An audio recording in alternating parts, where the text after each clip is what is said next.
Welcome to Dark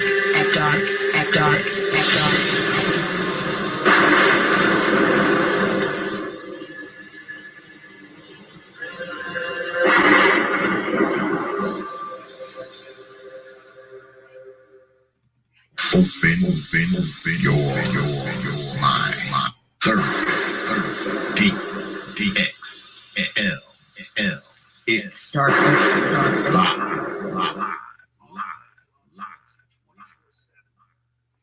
Let's get at it. Dark.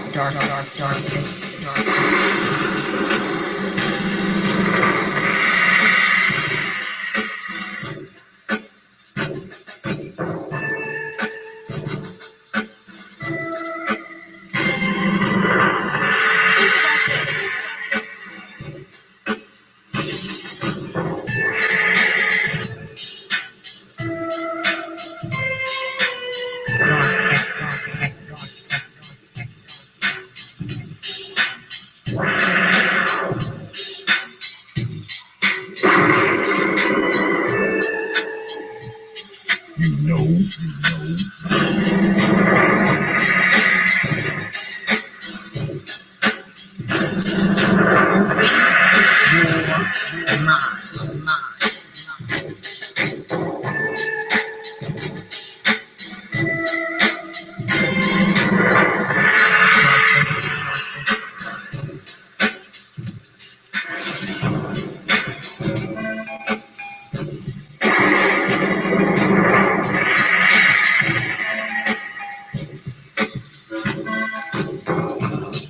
Yes.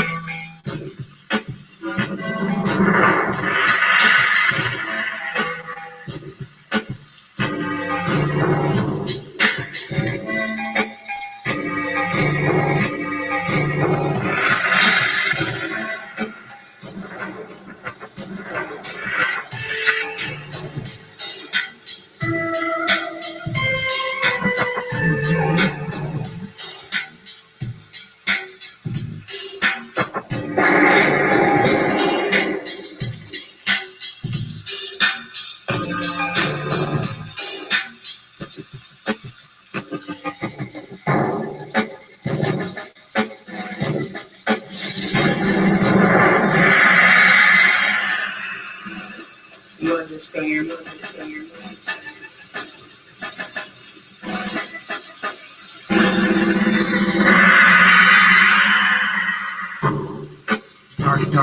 Dark. Yes.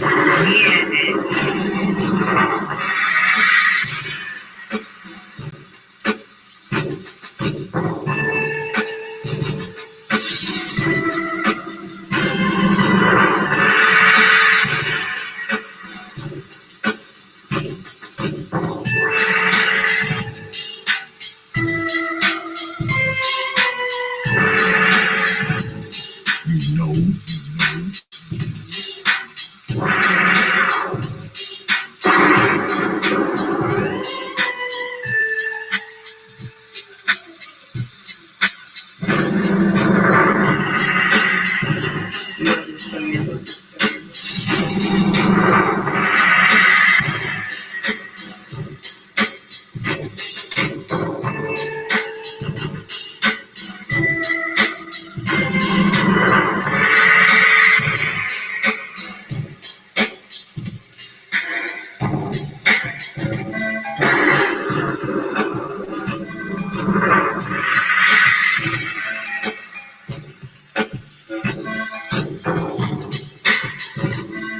Yes.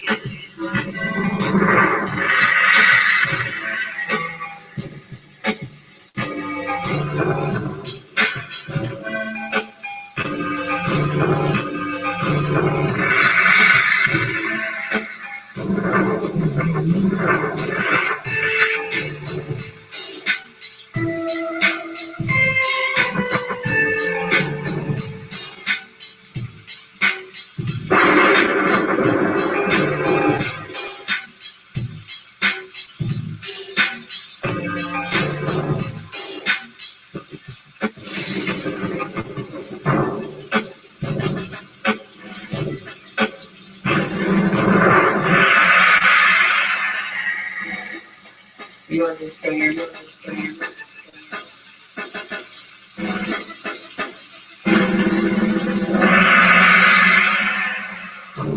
Open your mind.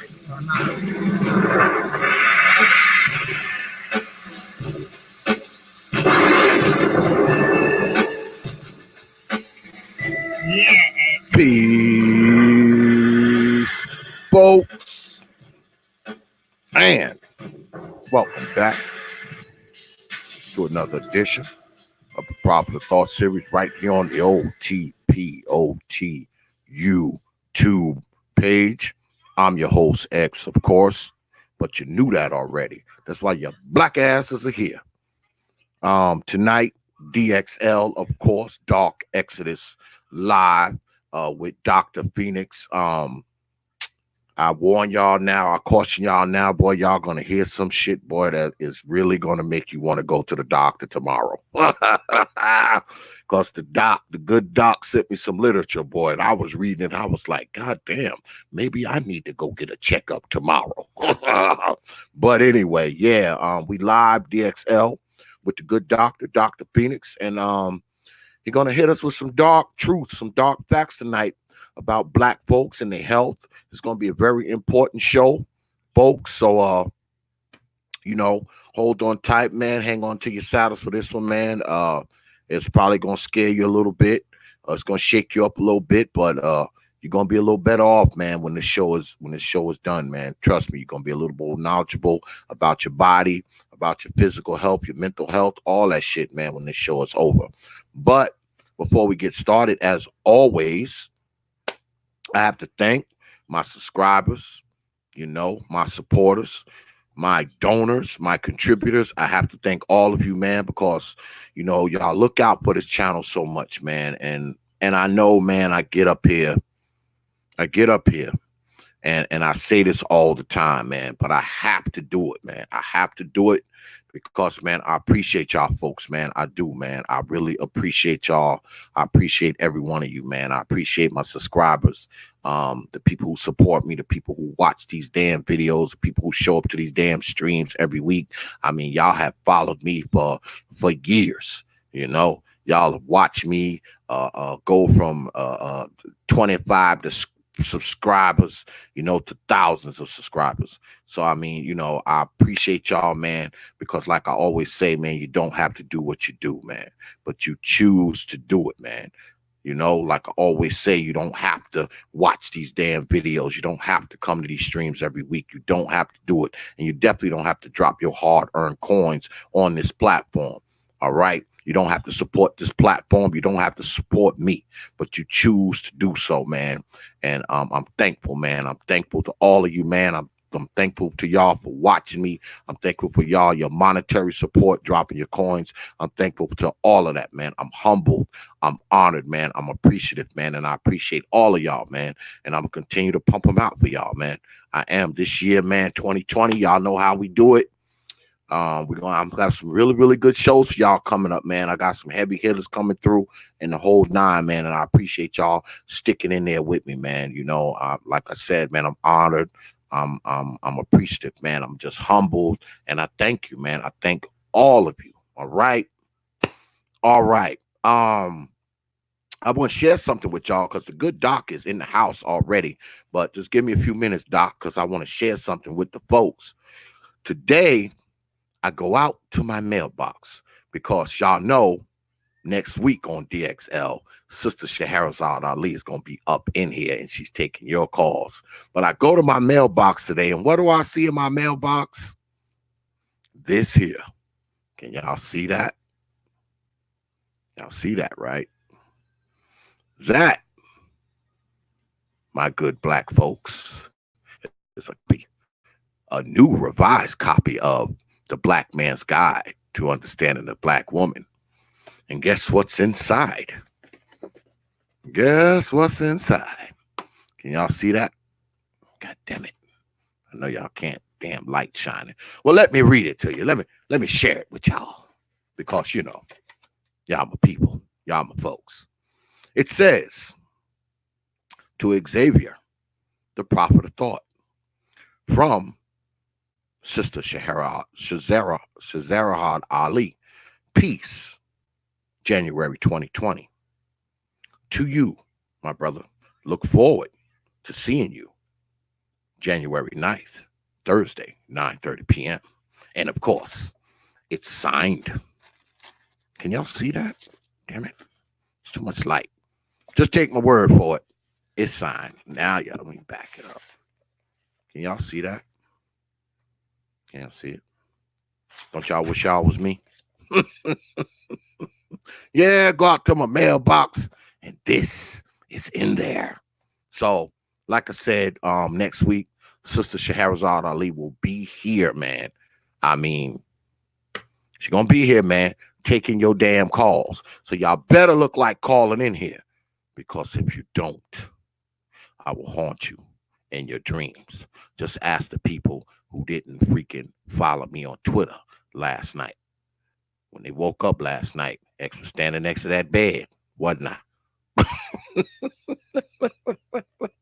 So, follow me on Twitter. Go ahead. Make sure you call in when Sister Ali is on next week, or I will be standing by your bed tonight. But without further ado, let me bring the good doc on. I done fuck with y'all enough. Peace, Dr. Phoenix. Yes, good afternoon. Well, good evening. Yeah, man. Everybody, Happy New y'all Year know to who you. Dr. Phoenix is. Yeah, Happy New Year, brother. Happy New Year, man. I Yeah, forgot to say that. Happy New Year to everyone in the chat as well. Hopefully y'all had a safe New Year. Enjoy Yeah, the man. rest of that break if you're still on one. Absolutely. Yeah, and continue to be safe out there, because y'all know tomorrow's Friday. So, the folks going to be hanging out, drinking and whatnot. So, continue on being safe into this coming weekend, folks, because I want y'all here every week. Okay. I want you here every week. So be safe so you can continue to be here. You understand? You understand? But, yeah, I was just telling the folks, Doc, you're gonna scam a little bit tonight, because I was reading what you I'm not gonna say anything about it. I'll ask you some questions about it later on down the line. But I was reading what you sent me today, and I was like, wow, this is Yeah, actually, somewhat concerning. well, actually, it probably wouldn't be bad to lead off with that. And I would preface this by also saying I am currently a medical student, so I don't want people to go around like, "Oh, he said he was a doctor and all this," because I don't want to. I really don't want to hear, because folks got a real bad habit of taking, at least on YouTube, taking stuff and twisting what you're saying. But I do come with years of clinical experience and working in critical care and clinical research as a critical care nurse before I went to med school. Was also a former Army medic, so I do want to make that clear. Um, that particular paper I sent you was actually a study that I participated in. It was through the NIH, through the National Mm, Institutes of Health, and in particular, it was the National Cancer Institute, and it was a project that we were working on, focusing on metabolic syndrome and remission of prostate cancer in Black men. mm-hmm, And so that particular paper is called, anybody that's in the social sciences, they're probably familiar with it. There is called John Henryism. mm-hmm, And essentially this is oftentimes used as the underlying theory to guide how why do you see such disparate levels of chronic disease, specifically hypertension in Black people, and mm, specifically Black men, and how, and a lot of that generally, and just a real summation of what John Henryism is. It's actually how long it actually references how Black men have long-term coping mechanisms that over time it actually causes health issues. So they might develop something like peptic ulcer disease. Um, they might develop, for some folks, if it's, depending on what's going on, it can lead to cancer. Obviously, leads to hypertension. Can lead to other cardiovascular issues. But essentially, what that really means is that Black men ignore their health at the expense of getting other things in life. So, for example, they get they might focus on, you know, getting some level of achievement or attainment, or, you know, a business. Like in the article I sent you, it talked about John Henry Martin and how he was a sharecropper, got his freedom. He owned land, and by the time he was 50, he had already had hypertension, had to have about almost 50% of his stomach removed. And so at the end, and so ultimately, you know, by the time he was 50, you know, he had numerous health issues that, you know, required a you know, a considerable amount of care from healthcare providers. So yeah, so with that aside, you know, we can lead in, we can start with whatever you want to talk about. Just want to put that out as a set aside. Yeah, well, being a um blue collar guy myself, uh I mean, when I read what you sent me today, it gave me cause for concern because, you know, when I work hard. You know, I don't, you know, I'm not swinging a 9 pound hammer, you know, like John Henry all day long. But, you know, I mean, there's days where, you know, I'm really straining myself. You know, I'm really lifting and crawling and bending and doing all kinds of, you know, shit like that. And I'm not a young guy, and I've been doing this work for like 30 years. You know, I did it for 25 years for other people, and I've been doing it for about, you know, 5 years, you know, on my own in my own business. So I've been doing it for a long time. So the whole John Henryism, man, is, I mean, it's like it caused me to look at my own life and the stuff that I do, you know. And, you know, I look at, you know, my father, you know, because my father, you know, he was hardworking guy, worked for 40 some odd years, and, you know, before he retired and all that kind of stuff. And shoot, my dad died before he was 70. And I always thought that, you know, it was because of, you know, the work he did all of his life, you know. I mean, and we don't think about it as black men. You know, we get out there, man, and we work these jobs, you know, because that's what we got to do. You know, we got the wives and kids and bills and problems and all, you know, we got shit we got to do. So we get out there and we work. You know, we don't think about, you know, how it's affecting our health. We don't think about, you know, how it's stressing us and all that kind of stuff. We don't think about it. Usually when we think about it, it's probably too damn late. And you know, I was, like I said, I was looking over the literature, man, and it's the psychosocial uh things that we have to be concerned with. And what really I got stuck on was arousal. The what the hell was it? Let me see. I had it up here too. Let me go back into my notes here. Sympathetic arousal. That got me kind of stuck. So won't you explain that to the folks, if you would, good brother?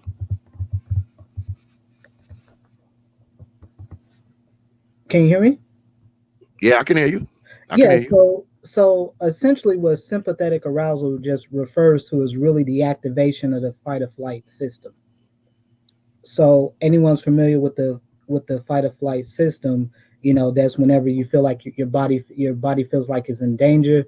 So what happens in that process? The body shunts blood away from organs and systems that are not considered vital to vital body parts or organ systems. So in the event of fight or flight response, generally blood gets shunted away from the abdominal area. So that Mhm. includes the intestines, small and large, the stomach, kidneys, and generally gets shifted towards the liver, and specifically to the heart, lungs, and brain. Those are considered the most vital organs. If I were to put them in order, the most vital organs will be the brain, then lungs, then heart, then liver, then kidneys. And in the case of fight or flight response, the blood gets shifted away from what the body considers not as important organ or organ systems like the kidneys or the intestines to the liver, heart, lungs, brain. And why? Because again, you know, Anytime you feel like in danger, you feel that big adrenaline rush. Those are your adrenal organs flooding the body with adrenaline. So that in return causes you get that you get that sudden energy rush. You feel like you can jump 100 feet high. It's a Superman rush almost. Very similar to what folks who take cocaine what they experience when they get high. Yeah. I saw, what else? What else got me? What else kind of got me hung up?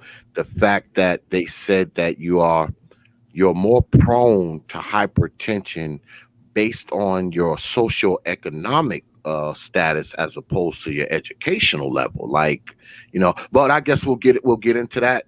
We'll get into that. But that, I want you to put a pin in that one because we need to come back to that one. All right. Yeah, because I think that, socioeconomic status goes to the heart of many of the issues that Black people face, and specifically Black men, especially when you're talking about issues around unemployment. We know that despite the numbers that are being reported out there, it has been widely known that unemployment rates among Black men specifically are far higher than what is being reported, and certainly especially in these major cities. So you look at places like New York, Chicago, LA, DC, Baltimore, Philadelphia, stuff like that, cities like that, you're seeing unemployment rates that are approaching 50, even 60% and 65% in some of these cities for Black men. Yeah. And generally it tends to be the younger you are, the more likely it is you're unemployed. And I think what we don't understand, because I'm not a medical professional like you, brother. I'm a mechanical engineer. I don't know shit about the human body, but yeah, everybody's gonna know a little something by the end of the night. I don't know.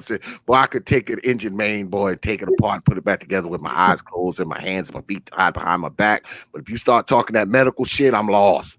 But it's weird to me because I think what happens is a lot of times we don't understand hypertension and the other things that it leads to. Okay.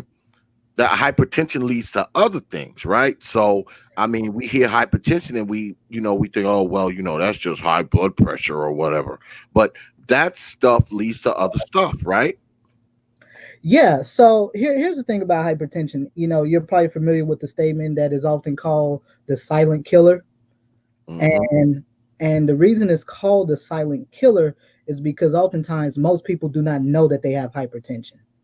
Typically, the only time they know that they have hypertension is either there's some type of complication, maybe some vision issues, maybe even some kidney issues, or in many cases, many people catch it if they just do a regular checkup with their primary care provider, and the primary care provider may catch it then. The problem is, especially as it concerns Black men, now this is not so much a problem with women because women are much better than men at getting in and getting seen for primary care, mostly because of reasons around gynecological issues, maybe even some obstetric issues or whatever. But in general, women are better than men at doing this, and so for a lot of men, they don't catch it. It gets caught when they have whenever they have their appointment with whoever their primary care provider is. So they catch it like that. And the problem with it is that hypertension is one of the leading causes of kidney failure. Also is one of the leading causes of stroke. Now, and the reason why this is so important and why the whole John Henryism is so important, the reason why I sent you that literature is because we know earlier in 2019, who was the famous celebrity that died that was a Black man? John Singleton. He died back in, was it February or March of this year? Of 2019. And and what did he die from? A stroke.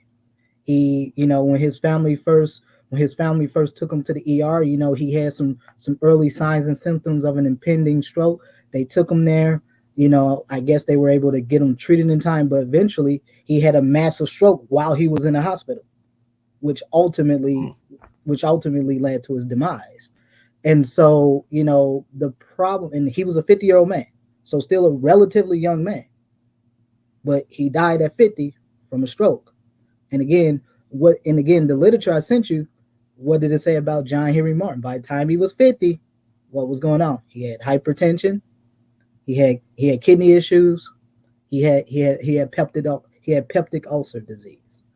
And so hypertension is one of these issues, especially for Black men, where it's something that we do not monitor for. We're not very proactive in checking, especially for a lot of blue I can't speak tonight, blue collar brothers. a lot of blue collar brothers tend to be in jobs where they work very hard, work extremely long hours that can be very demanding, on top of the fact that they tend to not have the greatest diets because of by virtue of the kinds of jobs we do. So some of the ones that come to mind for me are usually brothers that are like truck drivers. A lot of the truck drivers tend to be rather unhealthy. Brothers that are even brothers that are in the contracting business, home building, they tend to be unhealthy. Why? Because you kind of work weird hours. They're kind of long. They kind of really irregular hours, and so you kind of fit your diet in wherever you can get it. You can eat wherever you get it, and so typically, and oh yeah, mechanics. Those are some other ones right there too. Mechanics. Yeah, I knew you was gonna throw that in there. Yeah, and I say that to say, because again, and this is even though socioeconomic status does dictate it, this is one of these areas where sort of, even though, because a lot of blue collar brothers do make a lot of money, just as much as brothers who got degrees and who are quote white collared, if you will. However, where the difference is that in the sort of the culture. And so typically in blue collar culture, just kind of like, especially truck drivers, you're always on the road, so you don't really have a home cooked meal. You usually you might be at a truck stop or wherever the case, so you kind of eat as you go. A lot of times with a lot of brothers that that have more white collar jobs, stuff like that, you tend to be in spaces where you can eat healthier, if you will. So that's kind of where you start to see sort of dichotomy. So it's not just a socioeconomic thing. A lot of it does have to do with the various cultures that brothers of different stripes find themselves in. And so as it relates to hypertension, and this was a conversation we were having maybe about a week or two ago over at the Black Brain Trust, where I was talking about this. There's all these little ways brothers get salt into their diet. And the general rule of thumb when it comes to salt and how it moves through the body. So we have something called osmotic pressure. So that's basically fluid as it moves through the body. You're an engineer, so you know all that. Mm-hmm. But in particular, the rule of thumb is that wherever salt goes, so does water. And so as a whole, when you think about all the different ways Black folks consume salt, so you might, let's just say, this time of year, because we just, Christmas just happened about a week or so ago. We're at New Year's. Probably a lot of folks probably had New Year's dinner, maybe yesterday or today. They had Christmas dinner today, about a week or so ago. And then about a month prior to that, you had Thanksgiving dinner. And so when you think about, what the average dinner that Black people cook at this time of year, because this tend to be the time of year where people are the sickest. People get sick this time of year, especially diabetics. A lot of diabetics tend to get sick this time of year for various reasons, but one of the principal reasons is one is not monitoring their blood sugar levels, and also in general just not watching what they're eating as a whole, as a set aside. But when you think about all these different ways you get salt in your diet, so what are some things that Black folks love to eat? Everybody knows the stereotype Black folks love to eat chicken. So we'll take chicken for example. So Black folks love fried chicken. So again, fried chicken in of itself, a lot of salt in it to begin with. But then what do Black folks do? Let's go get some hot sauce and put some hot sauce on it. So if you ever look at a bottle of hot sauce, if you look at it, it usually tells you how much it will, you look at the back of it, see the nutrition label. It usually says per 1 teaspoon or maybe even 2 teaspoons of a table of hot sauce is usually about 160, maybe depending on what it can be upwards of 200 milligrams of sodium. So you think the average person just kind of eyeballs it and just kind of shakes it on whatever they're eating. And, now you done added probably about another 500, maybe even 1,000 milligrams of salt on top of the unknown salt value of whatever food you're already consuming. Mm. So what happens is that when you continue to eat a diet of it, uh-oh, I'm sorry, this is my phone, excuse me. Okay, shut up. Sorry about that. That's my phone.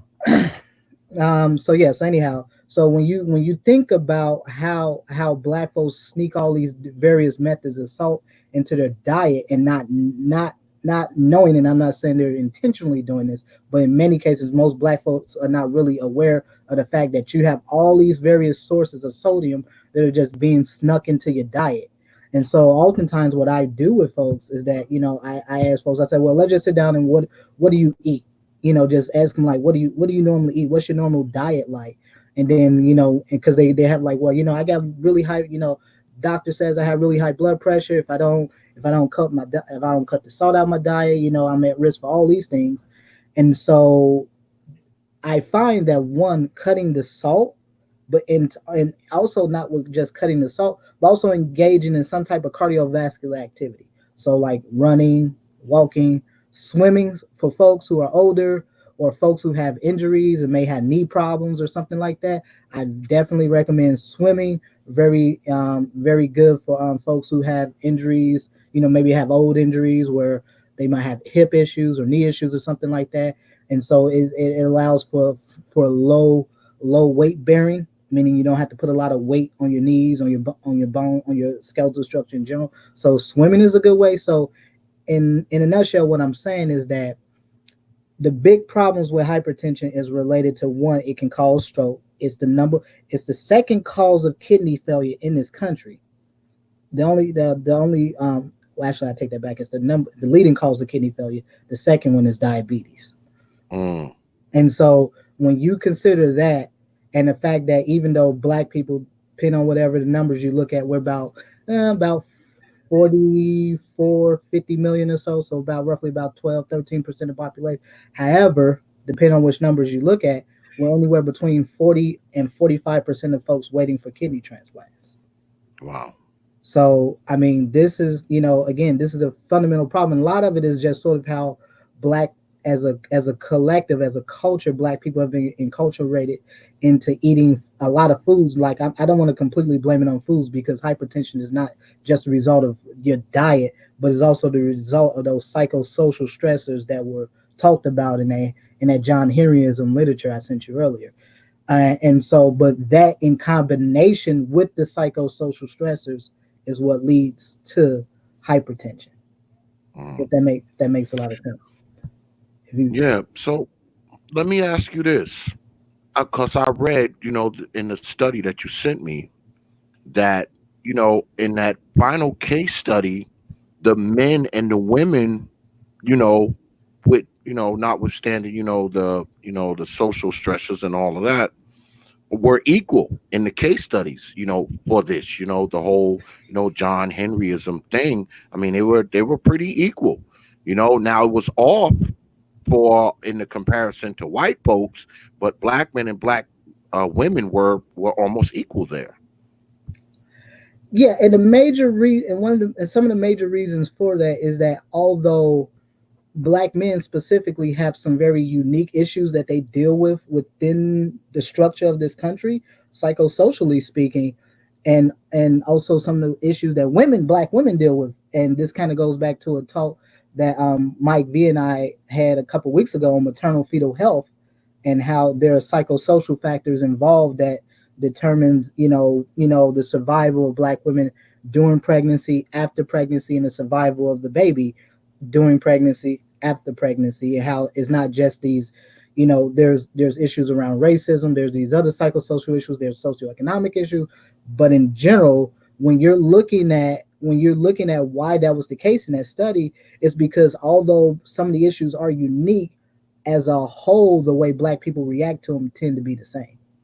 And the stresses that they put on your life are the same. Again, whether and a good example would be if you look at an 18-year-old black female college student, you look at an 18-year-old black male college student, their worries for the most part tend to be the same. Although I will say with black males, they tend to sort of are expected to be the saviors of the family in that regard.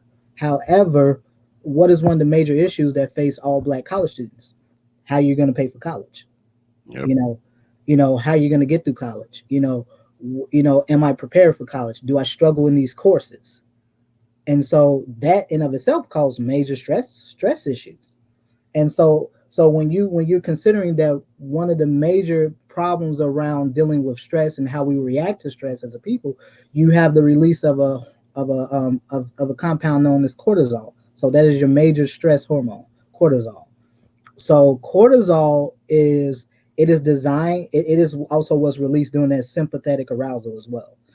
But it's also one of those things too where over a long period of time, because of these repeated exposures to things that will activate your fight or flight response. So example, food insecurity, housing insecurity, those all, believe it or not, repeated issues around that actually activates your fight or flight response system. So there's sympathetic arousal.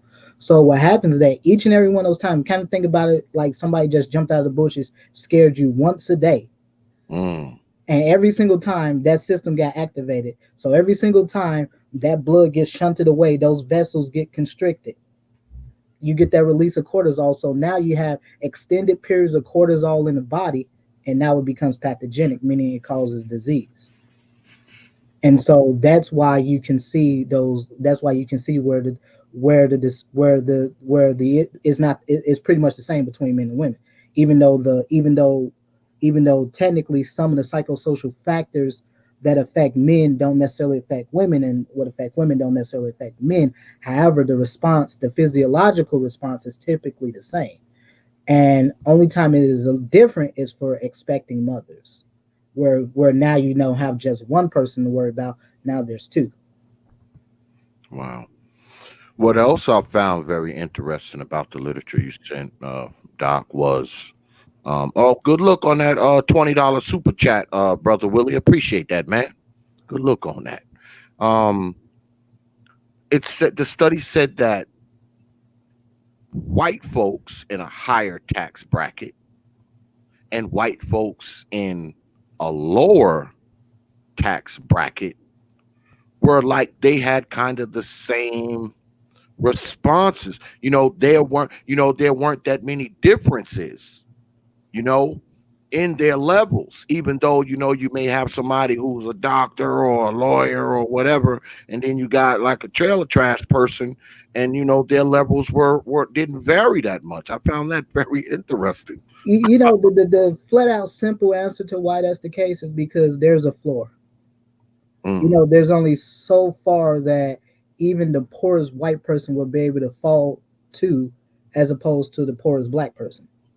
And a good example of that is look at the homelessness rate that's rising in many of these cities, and the homeless and the ranks of what's compelling the majority of the ranks of the homeless in pretty much in major cities now are Black men. And so when you look at for the various reasons why men are homeless, and I can tell you from my personal experience, where at least 2-3 times a year I do volunteer health fairs. And like I do, like out next month, I'll be doing one related for veterans, because myself, I am a veteran as well. And so, just kind of something I do. But when I go to these events, most of the men I see are Black men, but they're men generally they're usually their early mid-20s to about in their around their 50s or so, usually early maybe mid-50s. So, about a 30-year span for the most part, 25-30-year span. And so what happens is that, many of these brothers, for most of them, they actually were at one point were very well-to-do brothers, had very good jobs, did well for themselves financially, but all it took was just, one downturn in the economy, maybe a downsizing of a, facility or whatever the case may be. And these brothers ended up without a job, and therefore they ended up homeless. Whereas too, and oftentimes with homelessness also leads to drug use, drug addiction. And so when you also consider that, you look at white populations where they can lose jobs, you can have an entire time out of work, but then there's all these programs designed to make sure that they get back into work. Yeah. You know, you don't see that typically you don't see that floor extended to black people as a whole. I mean, you know, even then, and the reason now, even now, you look at a lot of homeless shelters. Homeless shelters were technically designed mostly for women and children. Yeah, In some states, you know, they have, you know, is written into law where women and children cannot be on the streets. So that's one thing that can potentially save black women. But how the problem with black women is that if you're a single mother, for example, there's a high likelihood if you're not on Section 8, you're going to be on some type of government house. You're going to be involved in some type of government housing. And we already know a lot of problems around government housing. A lot of them were built pre-1970, so you have asbestos, you have lead line pipes, lead paint. This is why if you look in every major city, most black children have highly elevated levels of lead in their blood. mm, Because many of these old government built homes were built prior to the 1970s, and you know, you're in engineering, so all the white paint manufactured prior to 1970s was made using lead. yeah. And And what before you go, and what else people don't know about some of those older houses is that the plumbing in it is not copper. See, copper does not rust. Copper does not, it does not fade or that kind of thing. A lot of these older houses have iron pipes and lead pipes. So not only do you have the risk of lead coming into your water, you also have the rust and the metal fragments and all that kind of stuff coming into the water as well, because those older houses, the plumbing is all metal and lead, not copper. But carry. Oh, and hold on. Let me say one more thing before you go, brother. Yep, yeah, go ahead, bro. Sister Willie, I didn't know you were a her. That's why I said, good look, brother. I didn't know you were her, madam. I'm sorry. Please accept my apology, Lady Willie. Go ahead, Doc.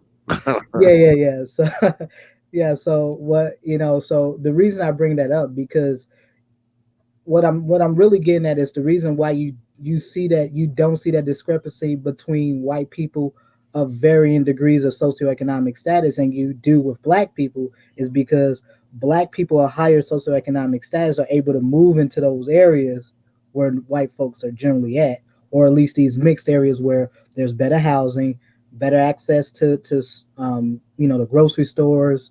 You don't have to travel 2-3 miles to get to a damn grocery store like you see in many of these, many black neighborhoods, and especially in your urban areas, as opposed to, even for white folks, if you're someone, your proverbial trailer park type of white person, typically those areas out there where they have those trailer parks, what do you normally find out there? Pretty close to them, usually a Walmart. Some mega super Walmart, something pretty close to them. Why? Because they like those areas, because they get a lot of tax incentives for moving out there, whatever. But I say that to say that it comes down a lot to accessibility to a lot of very basic services, and also the willingness to make sure that these folks are at least have access to some kind of basic housing. It may not be as good as the person living in some $500,000 home in the city or in the suburbs somewhere, but it still doesn't have, they don't have to live in an area where your children might get exposed to lead line pipes. Here where I'm at in Wisconsin, we have issues around radon, for example. I'm sure you're familiar with that. We have so that's typically what you see. They tend to live in more recently built homes, but also too there's a lot of social programs in place that are designed to make sure that they don't continue to fall through that floor or stop. For example, where I'm at in Wisconsin, there tends to be a high level opioid addiction. And everyone's familiar with what's been going on for the last few years with opioid addicts. And again, we already know the face of opioid addiction are white people. However, where I'm at, and I was just saying this just maybe about 30 minutes ago over at the Black Brain Trust, they have EMTs. So they have EMTs, EMS, medics, paramedics, excuse me. They're riding around with Narcan, which is what they use to reverse the effects of opioid overdose. And so you have basic first responders running around because they're already expecting that probably maybe 1 out of every 3 calls is going to be someone who's OD'd on opioids. And so they're already doing that. But then once they do that, now they go into this whole system where, where we'll give you free health services. CMS, the Centers for Medicare Medicaid pays all of this. We'll put you on free drug rehab.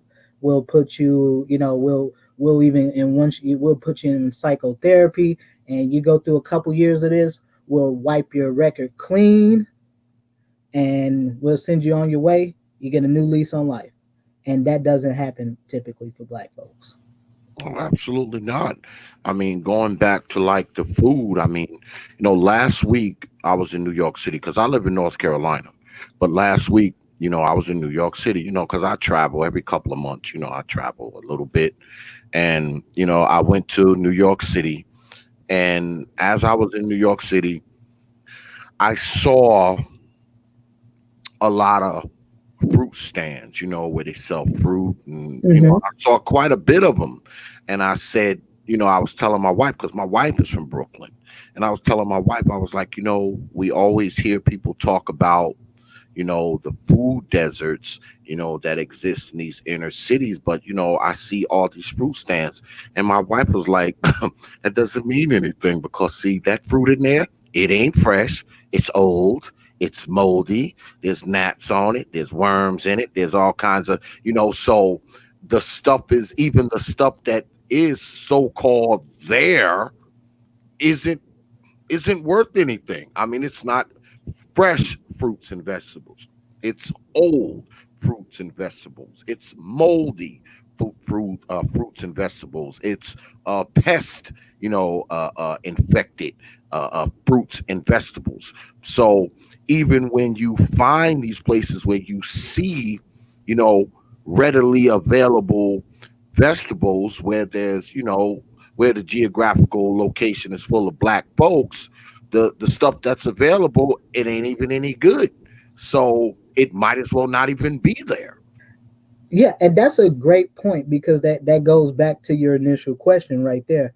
Why you don't see that difference? Because see, like I said before, the poorest white person and the richest white person typically still has access to quality foods, whereas the poorest Black person versus the richest Black person doesn't. The poor Black person, typically you're gonna go to maybe, I don't know, maybe some gas station, some corner store, maybe some store owned by some Arab in the neighborhood, and they're gonna sell you some moldy chicken, some moldy vegetables. I mean, again, and there's actually studies that have shown that many of these stores in these Black neighborhoods throughout the country actually do not serve good quality food, do not serve good quality fruits. I mean, there's a lot of studies that certainly at the very least anecdotally suggest that, the quality of the food is not good.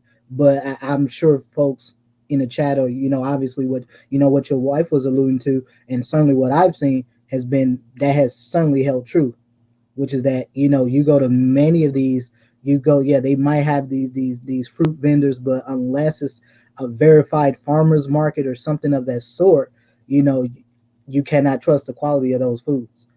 And again, that goes back to the original, excuse me, to your question where you're asking why you don't see that difference. See, you can see that difference in Black folks because, again, moving up that socioeconomic ladder gives you more access to things that white folks just kind of take for granted and already have access to. As opposed to Black folks, if you're poor, you're poor. Yeah. There is no getting around that. You're poor, and that actually goes into a lot of issues that also children face, as they go through development, as they're growing up, especially those critical years, which are those critical years of development for children, which are from birth to about 5 years of age.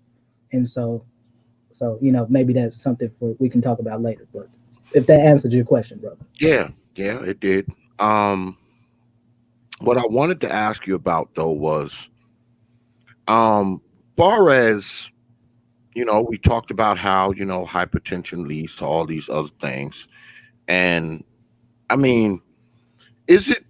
Do you feel, in your expertise, this is your thing? Do you think that we can turn this around? Like, I mean, can we turn this around as black people? Because obviously we are more susceptible to these things than other folks. Obviously, is there a way for us to turn this around? Like, I mean, how do we turn it around, Dr. Phoenix? Yeah, so typically in healthcare, one of the little secrets about healthcare is that we've long known that the healthcare issues that people face, specifically black people, has long been related to not necessarily because you just eat the bad things or whatever, or you just have you have this genetic defect, is what we call behavioral health choices, meaning that a lot of the things that we consume, for example, foods, you take foods for example, the foods we consume are a choice. And I know there's a line of thought among many black people that, yeah, if you just eat right and do these things, and that's the end of the story. And that's not quite how health works, because your body is a synergistic system. Everything has to work. If one thing is out of balance, it throws the rest of the body out of balance.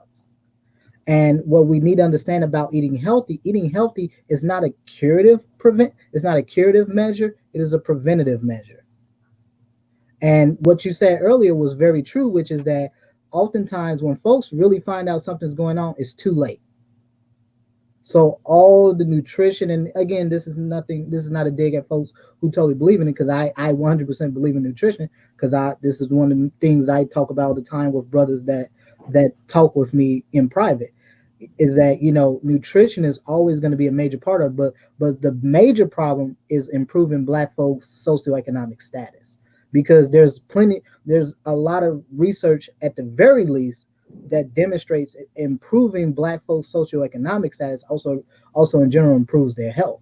That's why with the literature I sent, where it showed you saw somewhat of a pretty wide gap between black folks who had a greater socioeconomic status versus those that didn't, and sort of the health issues that they dealt with. Mm. So again, the major reasons that as a collective, black people are undercapitalized group. So we don't have access to we historically we have not had access to the levels of capital that the dominant society has had access to.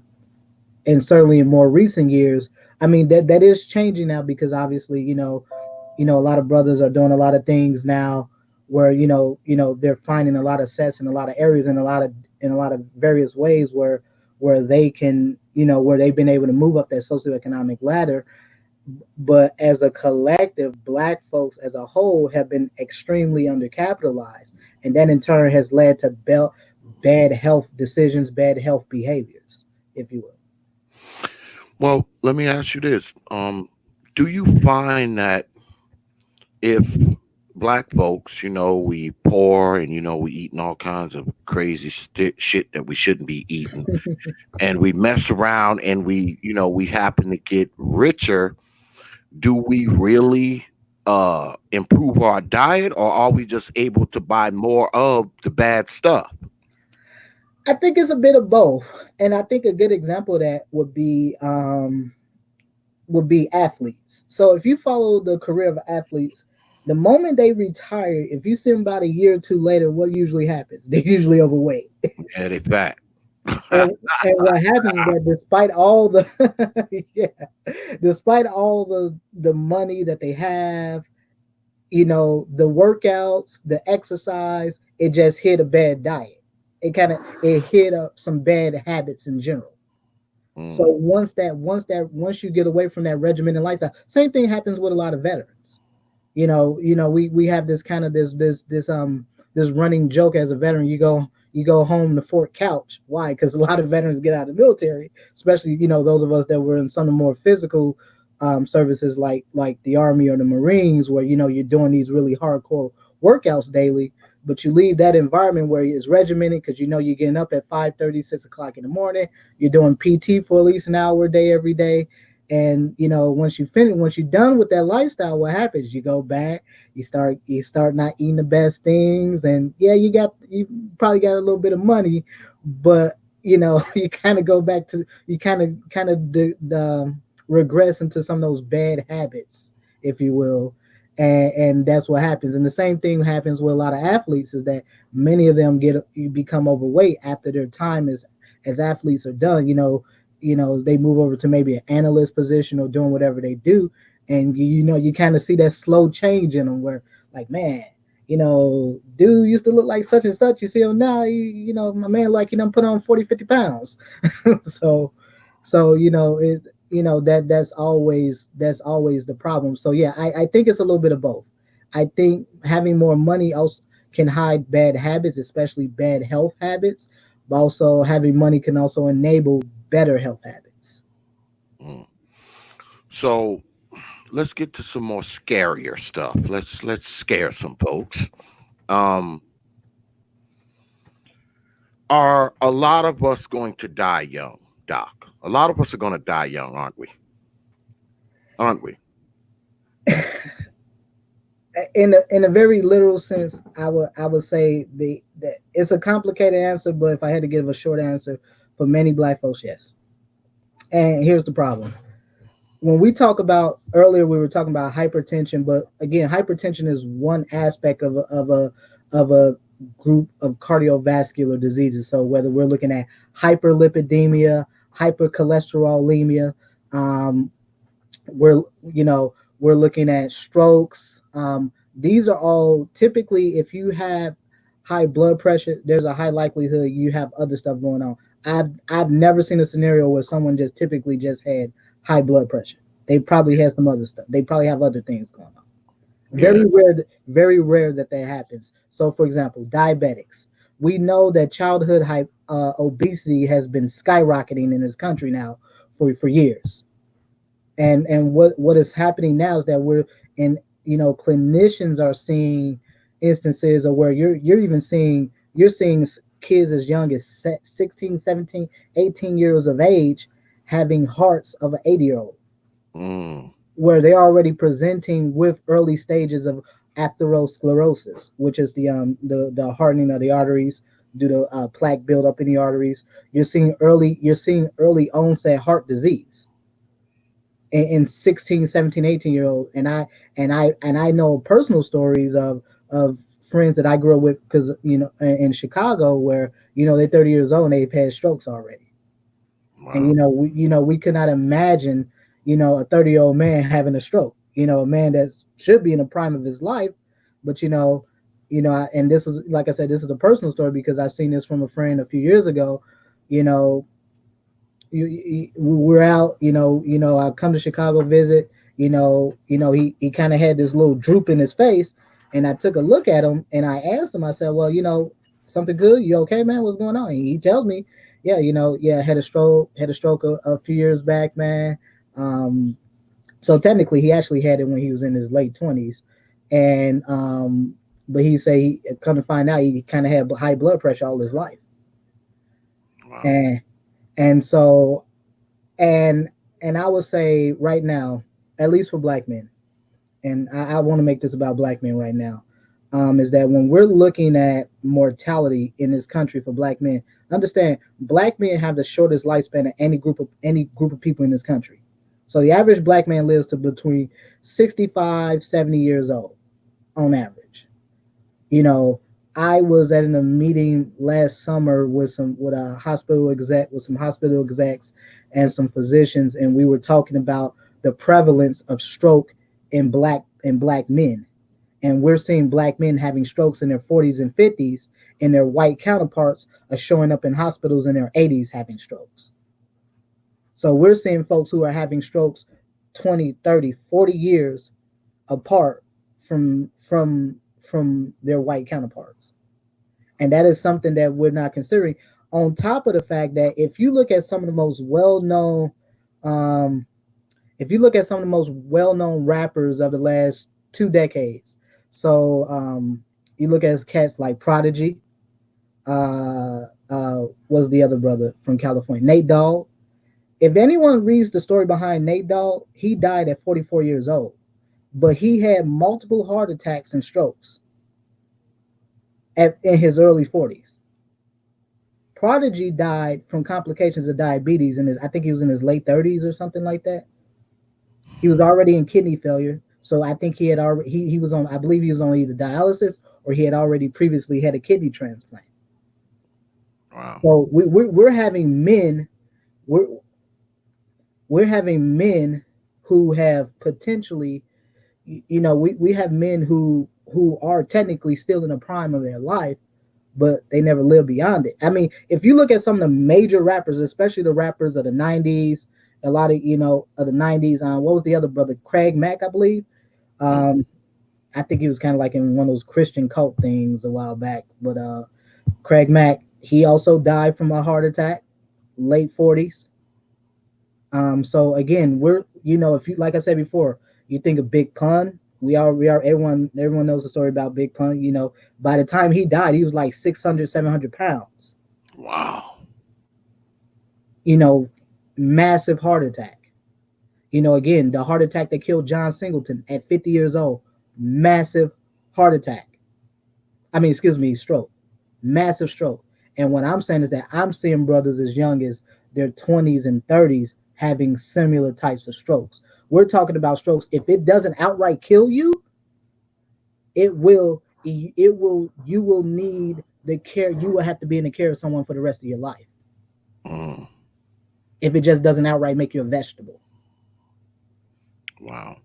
So I mean, I say this to say that, when we look at some of these psychosocial stressors and factors, when you look at sort of understand something, it's not just psychosocial, it's a lot of things. We have terms that we use like epigenetics, which is basically understanding how gene expression is affected by your environment.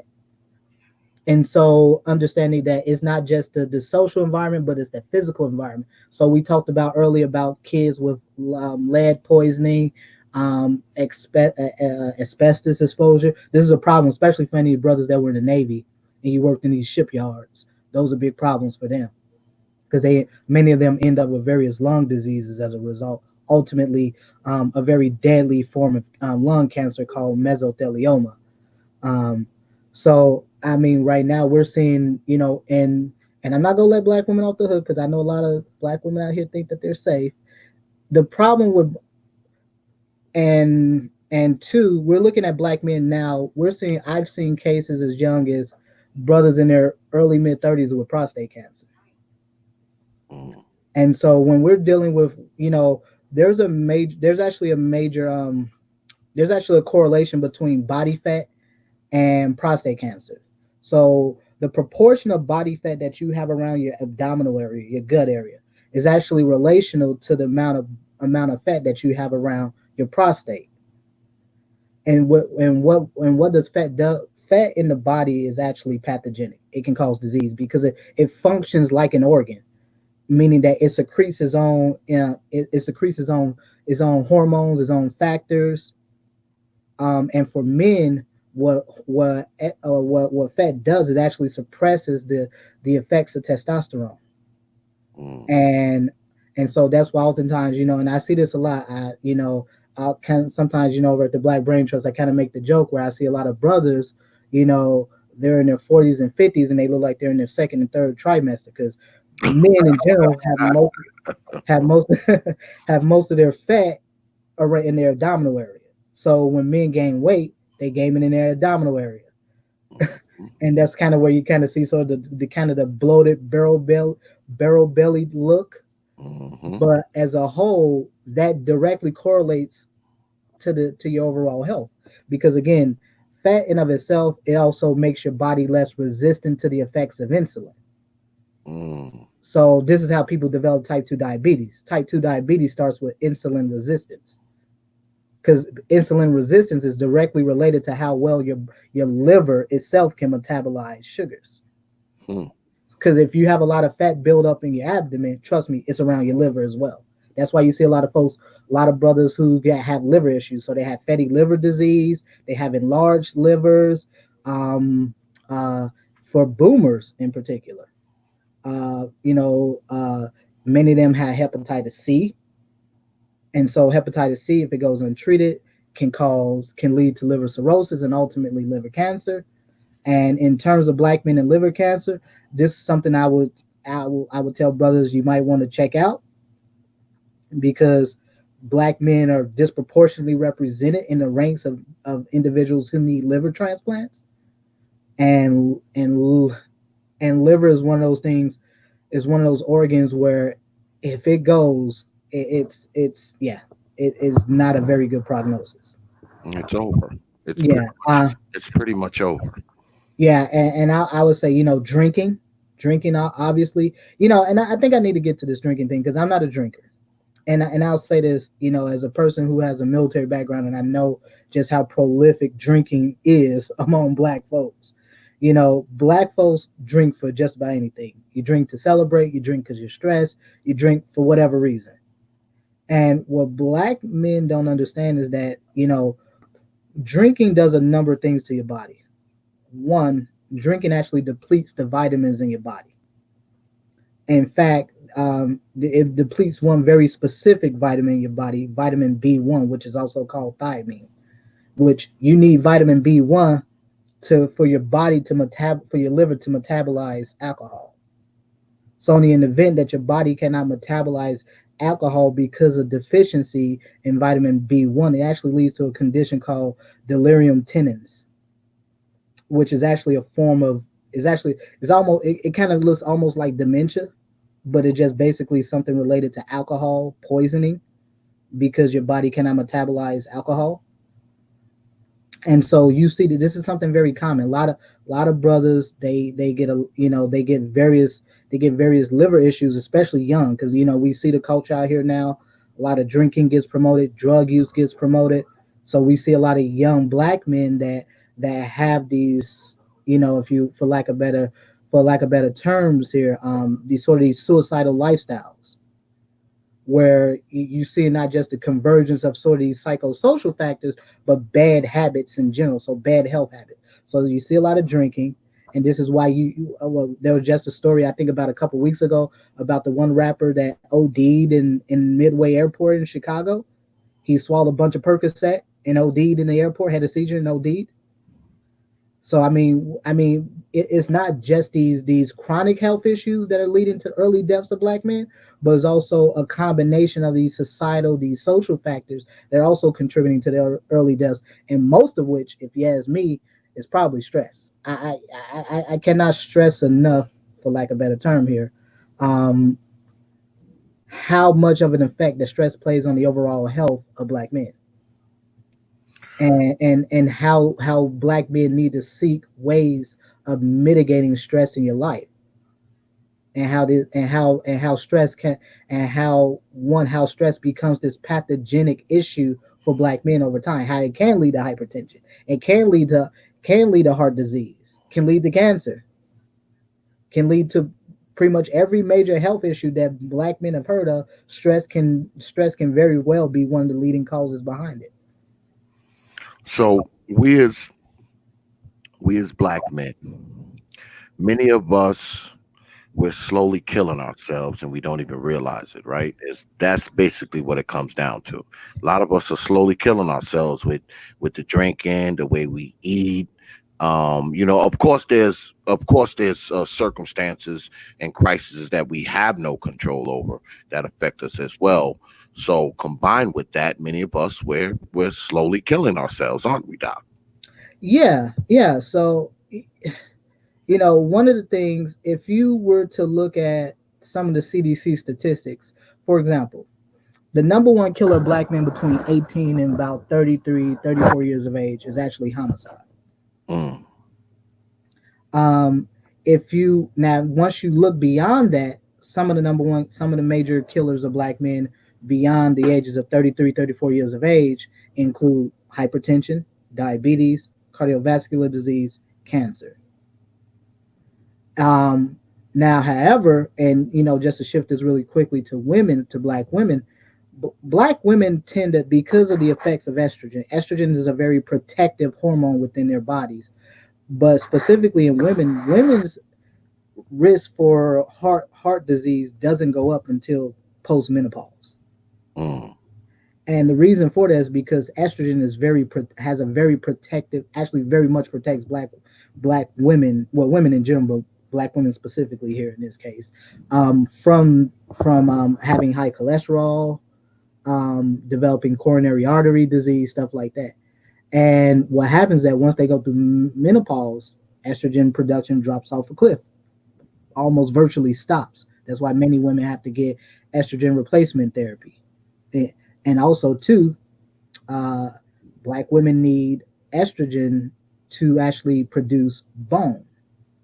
Mm. Bone production in the body, in the bone in black women, or in women in general, I should say, is controlled by estrogen. So you have these bone cells called osteoblasts. That is responsible for producing bone in the body. Then you have osteoclast, which breaks down bone, turns it over, because your bone kind of goes through these cycles of renewal and breakdown regularly. And so for women, for black women, they need estrogen is vital in making sure that they produce new and strong bones. But also too, because I know there's this common school of thought that, oh well, if you have weak bones, you just take some vitamin D. It's a bit more complicated than that. It's not just taking vitamin D, for example. But you do need vitamin D, because vitamin D is actually a hormone. So vitamins A, D, K, and E are what we call fat soluble vitamins, but in reality they're hormones, and so they have various effects. So vitamin D is actually associated with better mental health. This is for both men and women, but specifically, and this is more applicable to women than to men, is that you need vitamin D to facilitate absorption of calcium and phosphorus into bone. So vitamin D is actually carries calcium, and calcium is bound to phosphorus, and that's carried into the bone. And so exposure to the sun, your body, your liver in particular naturally produces vitamin D.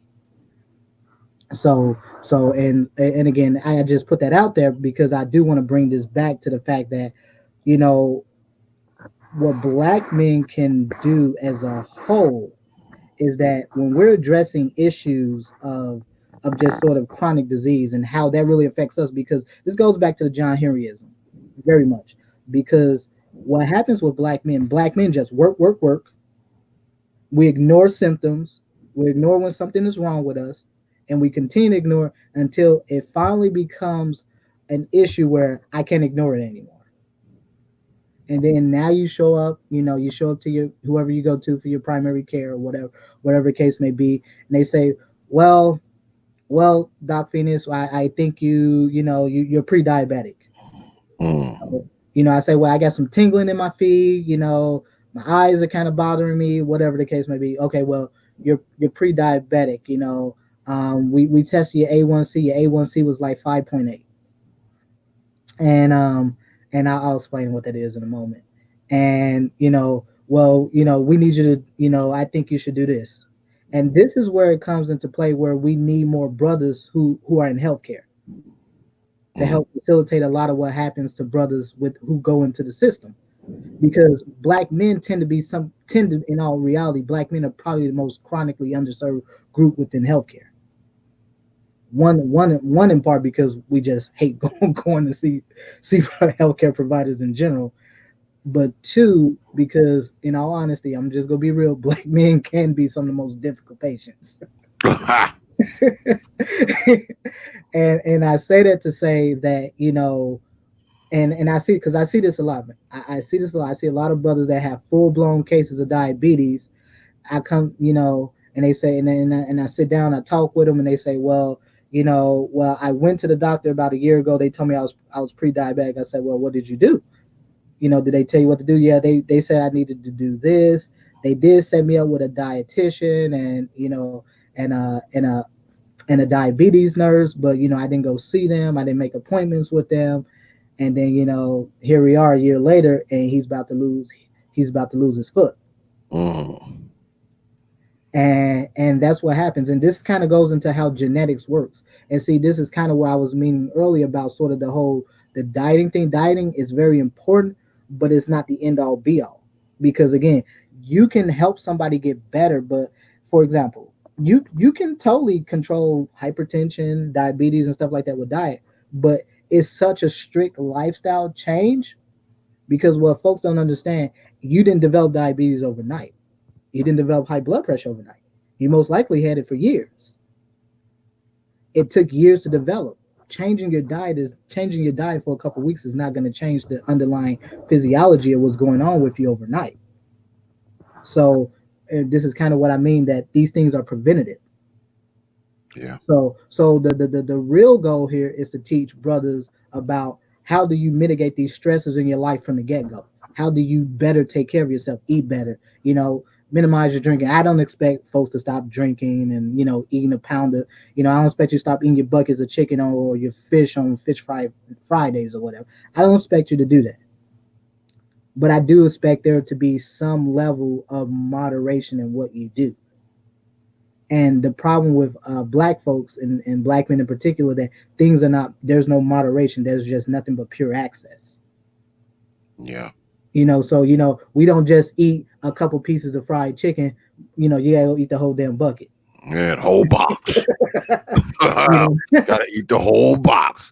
Well, I know we often talk, here on these YouTubes, we often talk about, the obesity numbers, of black women, they're like percentage wise, they're like the fattest people on the planet and all that kind of stuff. But us as black men, our numbers are rising as far as obesity goes too, right? Yeah. So typically, the numbers have typically, they used to be somewhat stable for brothers. So usually somewhere around 35% or so of black men were considered overweight. But now we're seeing, that's been slowly creeping up over the last decade or so. So now we're looking at, 40%. I've seen some numbers that are almost saying almost 50%.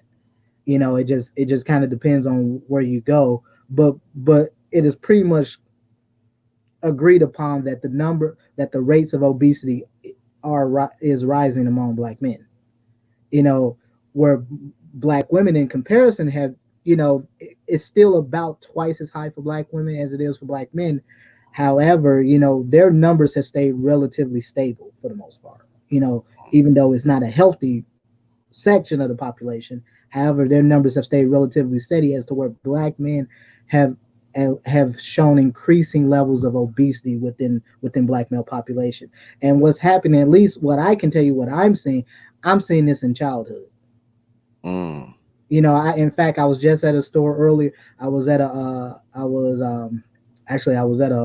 Target earlier, and I'm standing in line, the checkout line, and there's a young boy there. I don't, he probably was maybe about 10 or 12, and this kid was, he was overweight, had issues of what we call gynecomastia, which is the development of breast in males. So they have breasts. It's called gynecomastia. It's the development of breast in males. Looks, very similar to how it manifests in women. And I seen this kid, and I just looked, and you can kind of see it on the face. You can see it in the face. And my personal opinion, I do think, if you ask me, I think feeding of a child like that to the point where they are clinically obese, I think it's child abuse. That's abuse. That is freaking abuse, man. Yeah, if you ask me, I 100% agree it is abuse. There is no viable reason as to why a child with as much energy as they have at that age should ever be overweight. I could never imagine when I was that age. I was a skinny thing until I was in my mid-20s. Yeah, me too. Me too. I was thin. I was tall, but I was thin, man. I was thin. Shit, I was thin till I was about 28. For real. Yeah, and we're this is where I'm seeing it at. I'm seeing this stuff happening in childhood, and the problem is that when you have children that are exposed to bad habits in bad eating, bad health habits in childhood, it carries over to grown men who have bad health and bad eating habits. And so the problem is that we're facing, and on the other end of that too, we're also dealing with a lot of brothers who have number of psychosocial issues going on, childhood traumas. Um, there's a lot of, depression among black men has been skyrocketing in recent years. Suicide rates among black men has been increasing in recent years. In particular, rates of we were just talking about this about a week ago at the Black Brain Trust, Mike and I, and we were talking about mental health and talking about schizophrenia, and I was discussing how schizophrenia is a rising issue among black males from their mid late teens into their 20s. Yeah, I see that, Mike. Yeah, brother Mike V is right though. I mean, but let's be honest, okay? Let's be honest. All of us know, okay, as black folks, okay, it's black folk talk time. All of us know as black folks, there's places we can go, people we know, people we're related to. It may be our mothers, our fathers, our aunts, our grandmothers. You go there and, she got a big old pot of goddamn hog mugs and chitlins and shit like that cooking. She's got a fucking whole tub of lard inside of there. Or when you go to her house, she's making that thick old bacon that's like half an inch thick, and she's frying it up. And, we all know somebody like that, man, especially down here in the South. I mean, we know people like that who eat like that, okay? And they eat like that on a regular basis. And you look around and everybody's fat. It's like, come on, man. I mean, one thing I know about obesity is that you weren't born that way. So, no, it's certainly a learned behavior. It is definitely a learned behavior, and I think that's the key takeaway here as it pertains to obesity and black men. It's a learned behavior, which means you can unlearn it. And so again, part of the problem is that we're seeing these skyrocketing rates of obesity among black children. Yep. And again, you look at you go out, I just challenge folks. If you just go out and just look and just see what you see. You see the kids with a bag of, some flaming hot Cheetos or whatever in their hand. They got some sugary drink in their hand. And, again, this goes back to what I was saying earlier, all these little sneaky ways you sneak in these extra calories, you sneak in fat, you sneak in tons of sugar, tons of salt. And these are all these little ways. The average person doesn't even think that, I just drank that can of soda. But if you look at that back of that can of soda, most cans of soda say it has about 70% of the total sugar you should be intaking a day in one 12 ounce can. Excuse me. Mm-hmm. People don't even do stuff like that. And that's something that I do in my all the time, is that I do teach a lot of brothers, like, let's take a good look at this damn ragu spaghetti sauce you about to dump in this damn pot of spaghetti, man.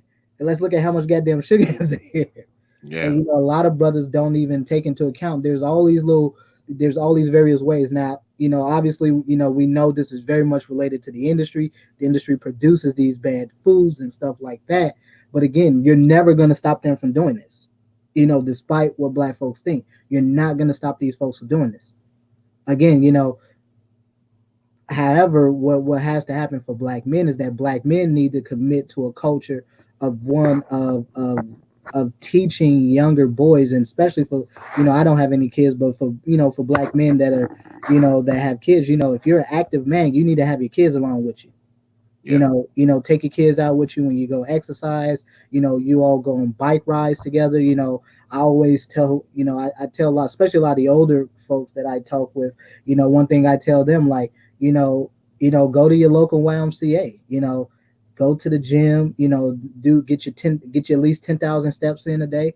People think that's not a lot, but it is a lot when you start to really think about it and you're counting it. If you had to do it all at one time, it's a lot. And and just think about just basic ways you do. I mean, a lot of YMCA's have family exercise programs that are either really cheap or free.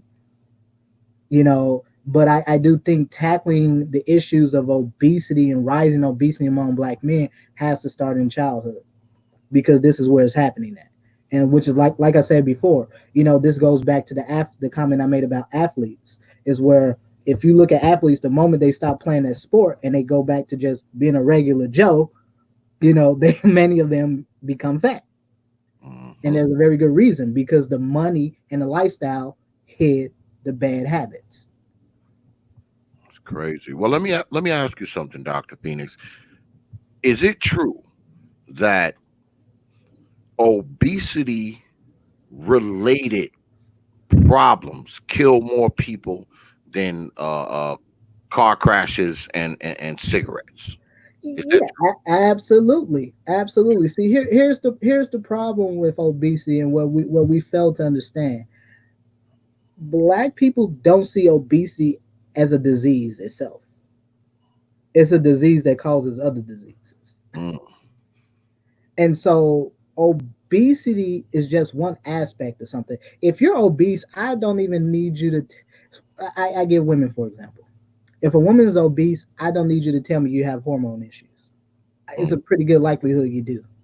In fact, and going back to the childhood obesity, and this is a particularly dire for young black females. If you're a young black female, you're a child and you're obese at 8, 9 years old, you start to have your menses around 8 or 9.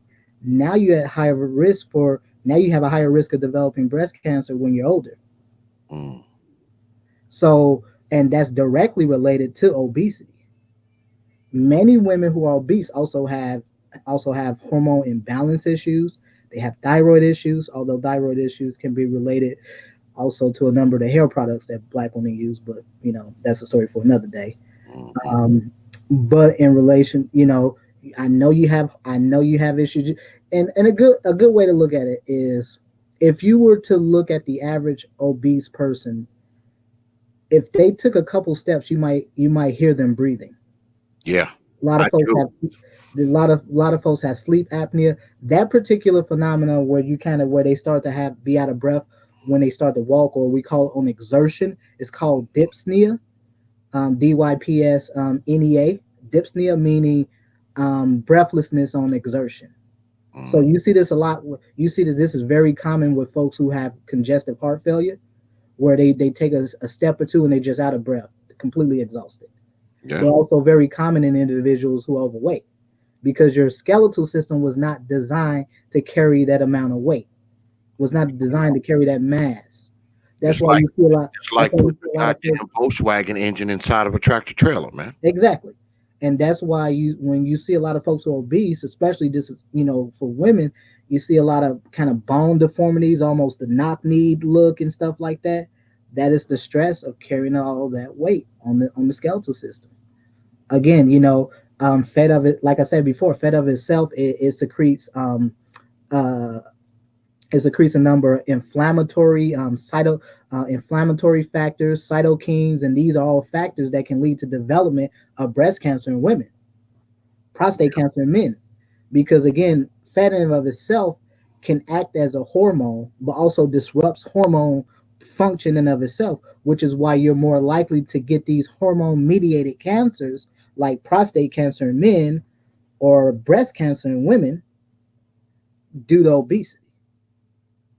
A woman that's obese has a 3 to 4 times higher risk of developing breast cancer than a woman who isn't. Mm. Again, so when you look at how fat in of itself can act as sort of its own organ, its own gland, if you will, where it can secrete these various inflammatory factors, these cytokines and stuff like that, things that lead to irregular metabolic function, lead to metabolic dysfunction within the body. And when I say metabolic dysfunction, I'm just essentially meaning stuff like how your cells utilize sugar, how you utilize this fat, stuff like that. And this is why. And also, like I said before, insulin is a hormone. Mm.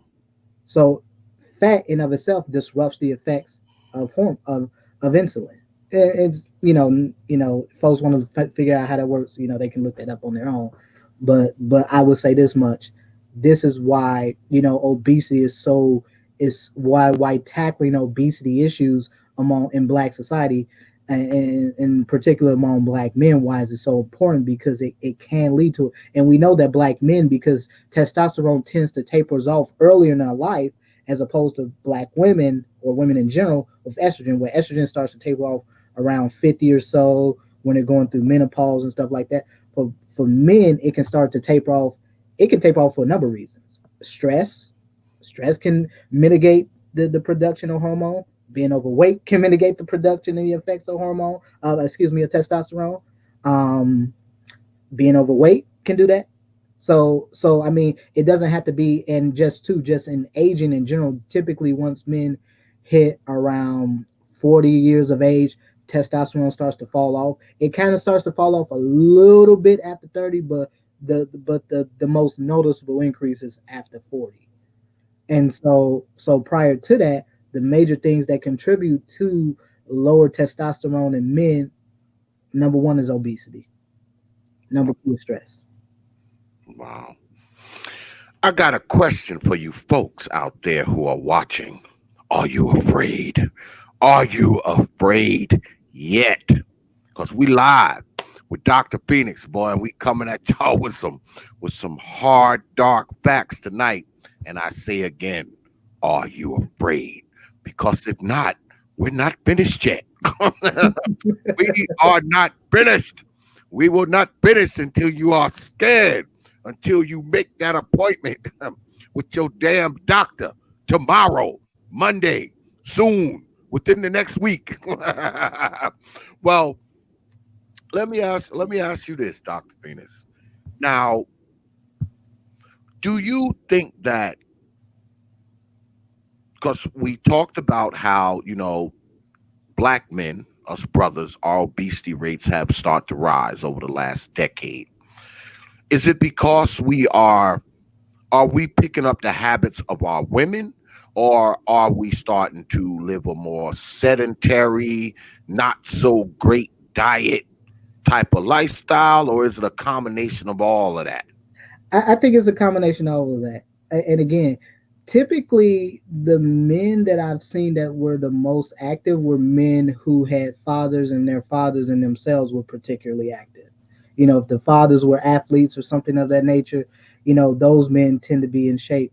Again, this is kind of one of the, I know you have your special term you use, but this is kind of one of the downfalls of having a generation of men, because again, this is where we're starting to see the convergence of a lot of these psychosocial issues is in the two current generations of men. I know you're a little older, but specifically the millennial brothers and the Z's is where you're starting to see the convergence of these issues, of where you have these two generations of black males who have essentially grown up in these single mother homes. And again, and this is where you kind of start to see sort of these bad habits, these maladaptive, health behaviors that black males tend to engage in. And I think a lot of it is because one, this goes back to the literature about the John Henryism, where you have this, there's this expectation put on these young brothers that mama did this, and so you got to save mom, you got to save the family, and so brothers tend to just kind of work and ignore it. Because actually, in fact, there was a story that just came out in your neck of the woods. I think it was in Florida. This gentleman was a prospect for GSU, I think, killed himself. Looks like he killed himself with some train. I can't remember the young brother's name, but he was like 18, 19 or something. But from what I understand, the mother pretty much, told the young brother, he needed to man up. And you hear a lot of this stuff. Are you saying, Doc, that this stuff is happening because these boys are being raised by these old mamas?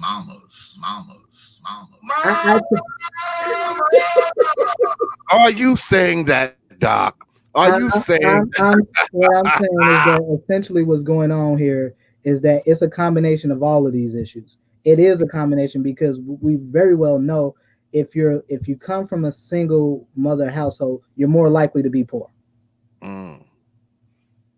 If you come from a single mother household, you're more likely to live in government housing, which is prone to all the issues we was talking about earlier. Lead, you're drinking from lead pipes, lead line paint. Eating bad food. Yeah, and the interesting about the lead line paint, speaking of sweets and stuff, the reason kids eat lead line paint because it tastes sweet. It tastes Mm, like candy. yep. That's why they eat it. Yep. And so you think about that, and you consider that. So yeah, so I'm saying to an extent, yes, very much the environment of growing up in these households, on top of the fact that yeah, if she's poor, she's probably on government assistance. So they get their I don't know, their EBT or whatever it is that they get, but so they're not getting the best foods to begin with. And 9 times out of 10, the foods you are getting, it's probably gonna be some really heavily processed foods, some very salty foods, lots of chips in the diet, lots of really sugary foods, lots of cereals, sugary cereals in your diet, stuff that, and then you wonder why these boys are going into school, and then everybody says, well, you can't be still. Of course, it can't be still. You gave him a bowl of cereal that has like 100 grams of sugar in it, Hmm. and then wonder why he's bouncing off the wall. It's crazy because since I've been living in the Queen City, right? I've lived on both sides. All right. I've lived where it's a lot of white folks. I've lived where there's a lot of black folks. And going to each places, because I always pay attention to this shit because I'm always looking for material. When I lived around the more blacker folks and you inside of the supermarket and you look at these women's carts and you can tell that they have children because they got 10 boxes of cereal in that motherfucker. They got, they got 10 boxes of cereal in there. They got 5 packs of hot dogs. They got all this sugary and all this processed meat and shit in there. You don't see no vegetables. You don't see, no fruit. You don't see none of that shit, man. You don't see it.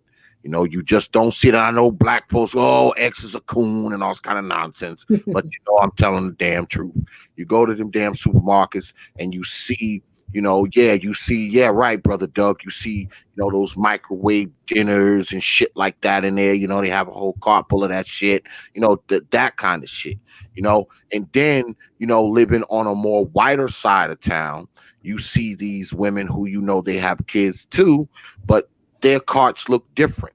They have fruit cups, they have vegetables, they have apples, they have bananas, they have broccoli, they have celery. You see that shit in their cart. So it's like, you know, it's such a difference. And it often confuses me because I was telling my wife about it, like I told you earlier, like we always talk about these food deserts, but we can't blame it on the food deserts when both of us have the same, when we have the access, when we both have access to the same places. It's just that we choosing to buy this bullshit instead of buying shit that'll be a little more healthier, especially for the children. Because one thing I've noticed living on both sides, because I've lived in, more than one place since I've been living here. And one thing I noticed about black women that I see, because you don't see that many of them, living on the whiter side, most of them are not overweight. I guess because they have a different lifestyle. I don't know, because they live around white folks. I don't know. But the few that you do see, they're not overweight. Their shopping cart ain't full of 20 boxes of Lucky Charms. You don't see that shit.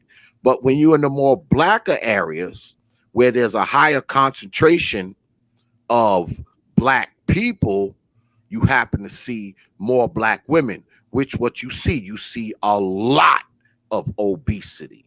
You see a lot of, I was in the supermarket with my wife the other day, man, and you talk about, the people breathing from exhaustion.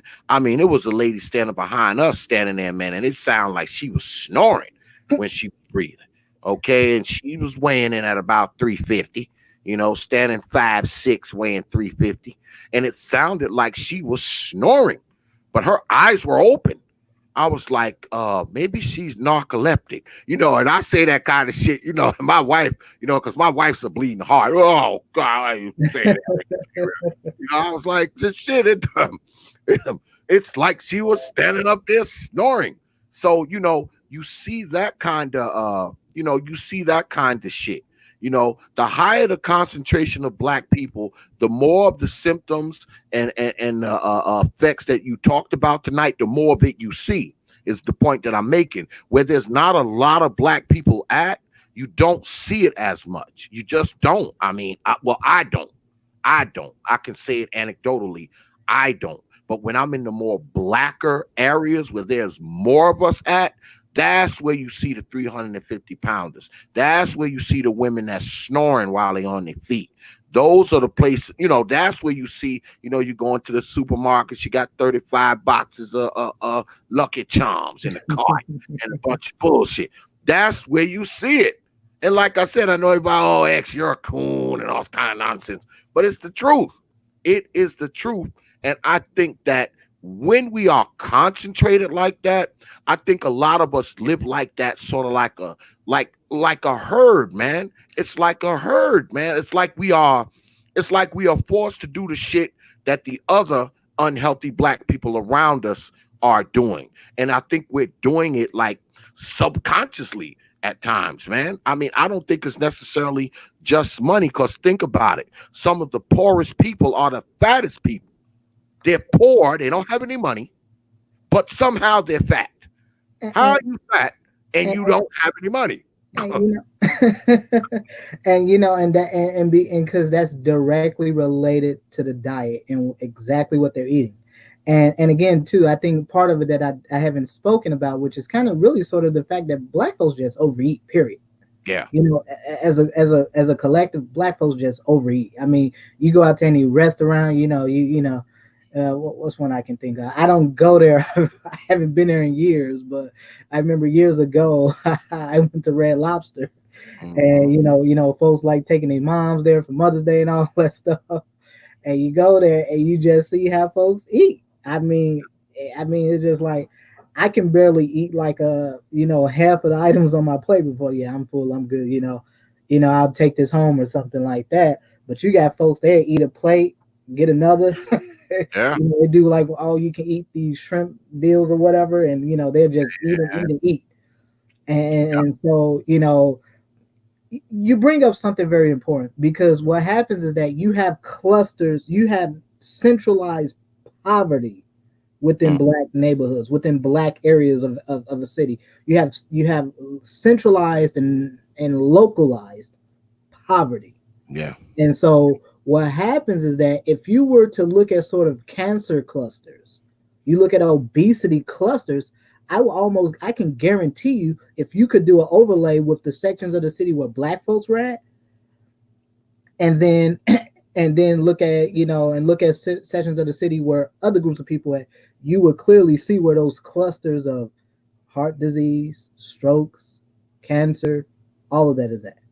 And so again, because of how centralized poverty is in Black America, and specifically whether people want to believe this or not, it is very true. And there's this assumption that we make in healthcare. In healthcare, they don't even assume black women are married. They just assume you're already single mothers. Yeah. That's why and if you don't believe me, just I encourage women, the next time you go in, ask them if they ask if you're married. And then ask one of your white friends, last time they went to go get seen for whatever reason, did they ask them if they were married? They that's generally the rule of thumb. They automatically assume that black women are married, for example. But also too, because we already the assumption is that you're already poor.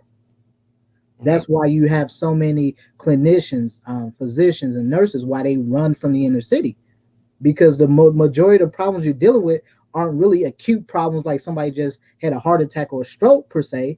It's because a lot of folks just got primary care issues that can't be dealt with. So now you have emergency rooms that are filled with dozens of people that shouldn't even be in the emergency room, but they should just be seeing their family practice provider or their internist or something like that. But as a whole, because we know that the majority of black children are being raised in single parent households, we know that is a major contributor to poverty. So where there are not two parents involved. So are you saying, Doc, that these diseases and this fatness and obesity and hypertension is due to people being raised by these old mamas.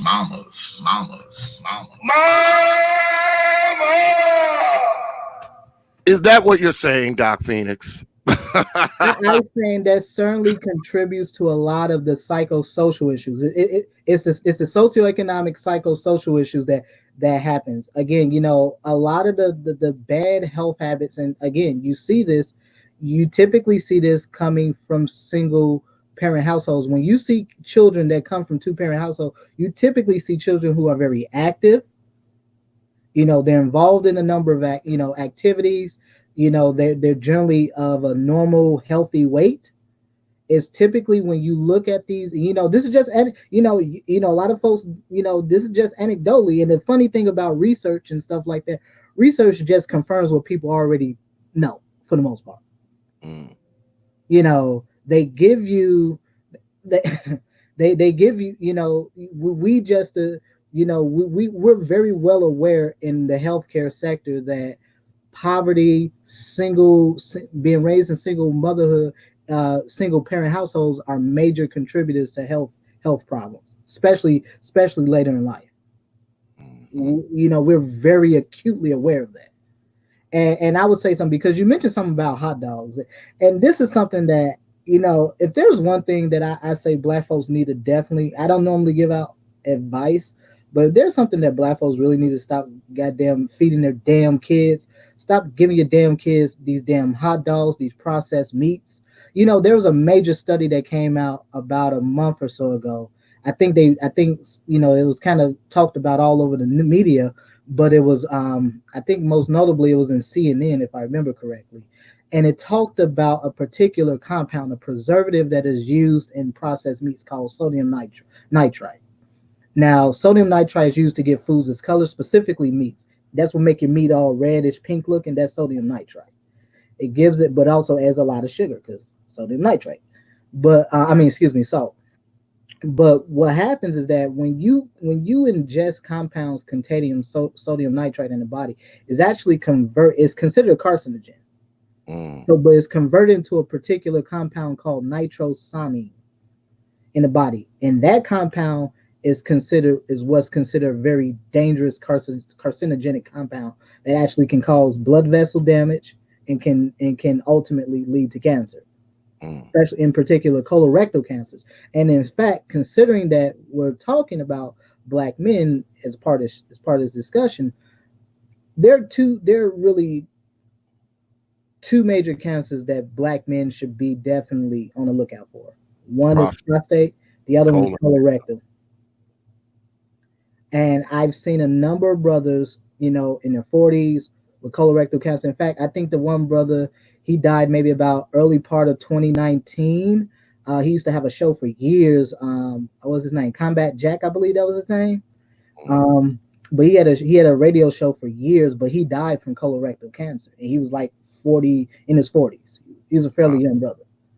Wow. And I cannot stress enough, and again, I cannot stress enough that, if there's certain things that you definitely need to remove from your diet, you definitely need to start with processed meat. So the hot dogs, the bacon, the lunch meat, all of that stuff. All of that stuff has sodium nitrite. So I would certainly, as a personal recommendation, I would certainly tell brothers, you either find some substitute that doesn't contain that, or you completely get rid of it altogether.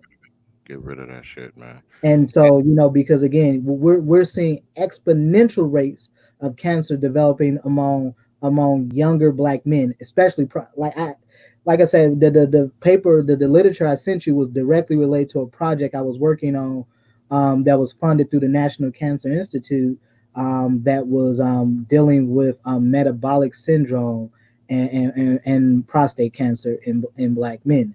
And again, one of the things that we certainly encourage is trying to, help brothers eat healthier.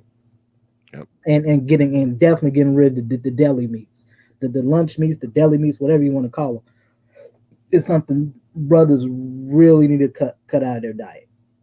Yeah, And not even just brothers, but black folks I've in been general. trying to get rid of that shit out of my diet too, man. I mean, I've been trying to get rid of that shit. I haven't eaten that much of it. I eat it maybe once a month now, where I used to eat it, a couple times out the week. Because but I don't eat the red shit, because my wife, she ain't having that shit. We've never. Yeah, she's never. One thing about my woman, she don't believe in red meat, man. So don't no red meat come in the house.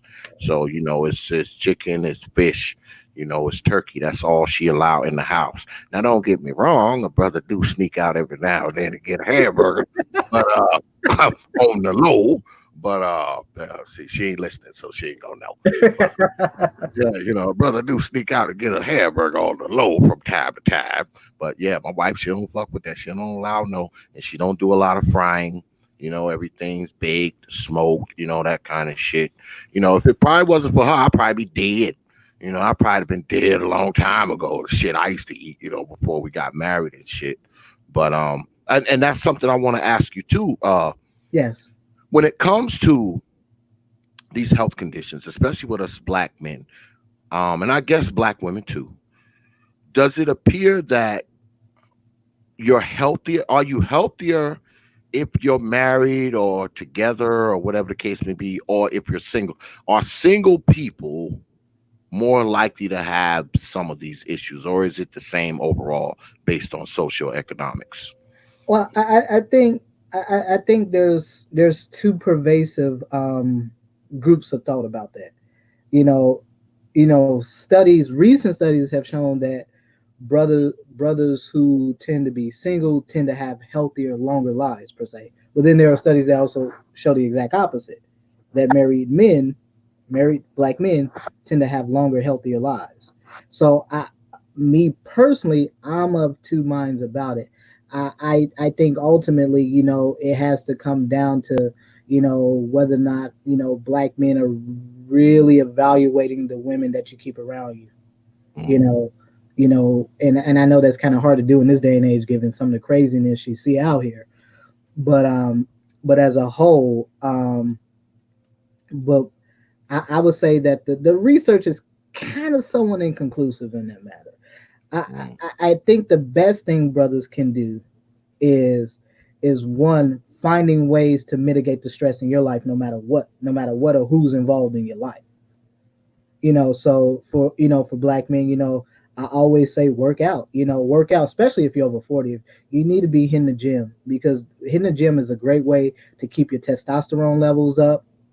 Again, working out, building muscle is great ways to boost your testosterone, because you need to, men need testosterone to build muscle, stuff like that.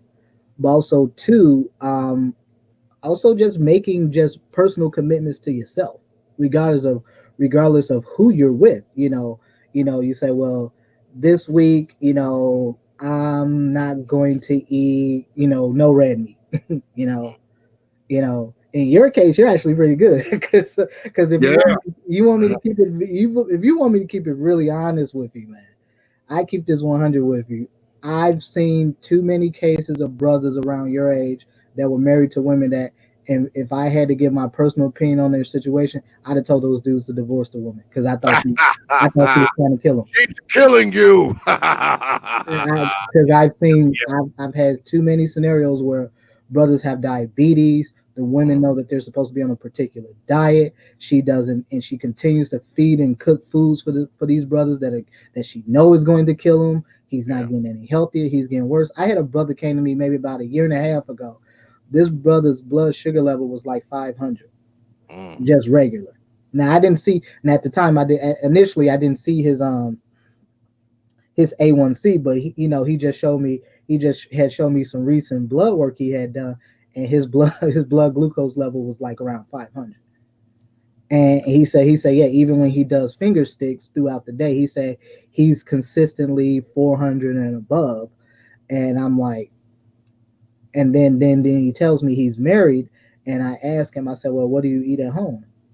And he's like, yeah, my wife, she cooks this ragu, she cooks the spaghetti, she cooks all these things. And I say, well, I need to talk to your wife. Yeah. Yeah, man. And so I ended up talking with him, And eventually I talked with both of them. And she, in fact, the one I came actually did, it was kind of like a little home visit. He invited me to his home, and I get there and she's getting out of the car, and she has like cases of soda. And, Mm. and I asked the brother, I said, I hope you don't plan on drinking this, man. I said, you came to me asking me to help you try to get your numbers in control. We're not off to a good start here, bro. Here come wifey with a case of Pepsi. Yeah. And so, I say that to say that, I've seen this quite a few times where, brothers are in relationships and, they have various health conditions, high blood pressure. Actually, I, I would say, see a lot of brothers develop high blood pressure as a result of relationships that they're in. Yeah, I mean, A lot of brothers may have been all right cardiovascularly, at least in their cardiovascular health, I should say. But over time, many of them do develop, you know, cardiovascular issues like high blood pressure, very much related to stress. Being in relationships, even ulcers, stomach ulcers, peptic ulcers. I yep, mean, very, very, peptic ulcers are notorious for developing when you're under stress. yeah, And so you see a lot of guys might be on like maybe some Pepsid AC or something like that, maybe omeprazole or something like that, where they're being treated for stomach ulcers because, again, brothers tend to be in stressful relationships. So I do say it's kind of a double-edged sword. I don't think there's any one conclusive answer because I've seen relationships where where the women were actually coming to me, asking me like, yeah, I can't get them to see the doctor. Can you talk to them? So I've seen situations where where a lot of women are coming to me, saying, well, my husband won't see it, my boyfriend, can he talk to you? And I said, yeah.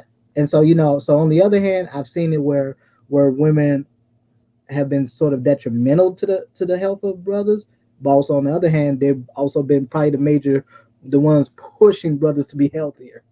So yeah. Because I ain't gonna front, man. I mean, people can say what they want about marriage, but I mean, shit, man. If it wasn't for my wife, I'd probably be dead.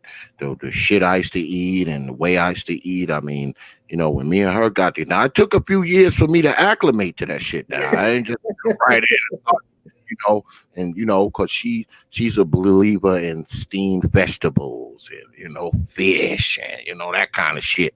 And me, I want a goddamn pizza and a cheeseburger.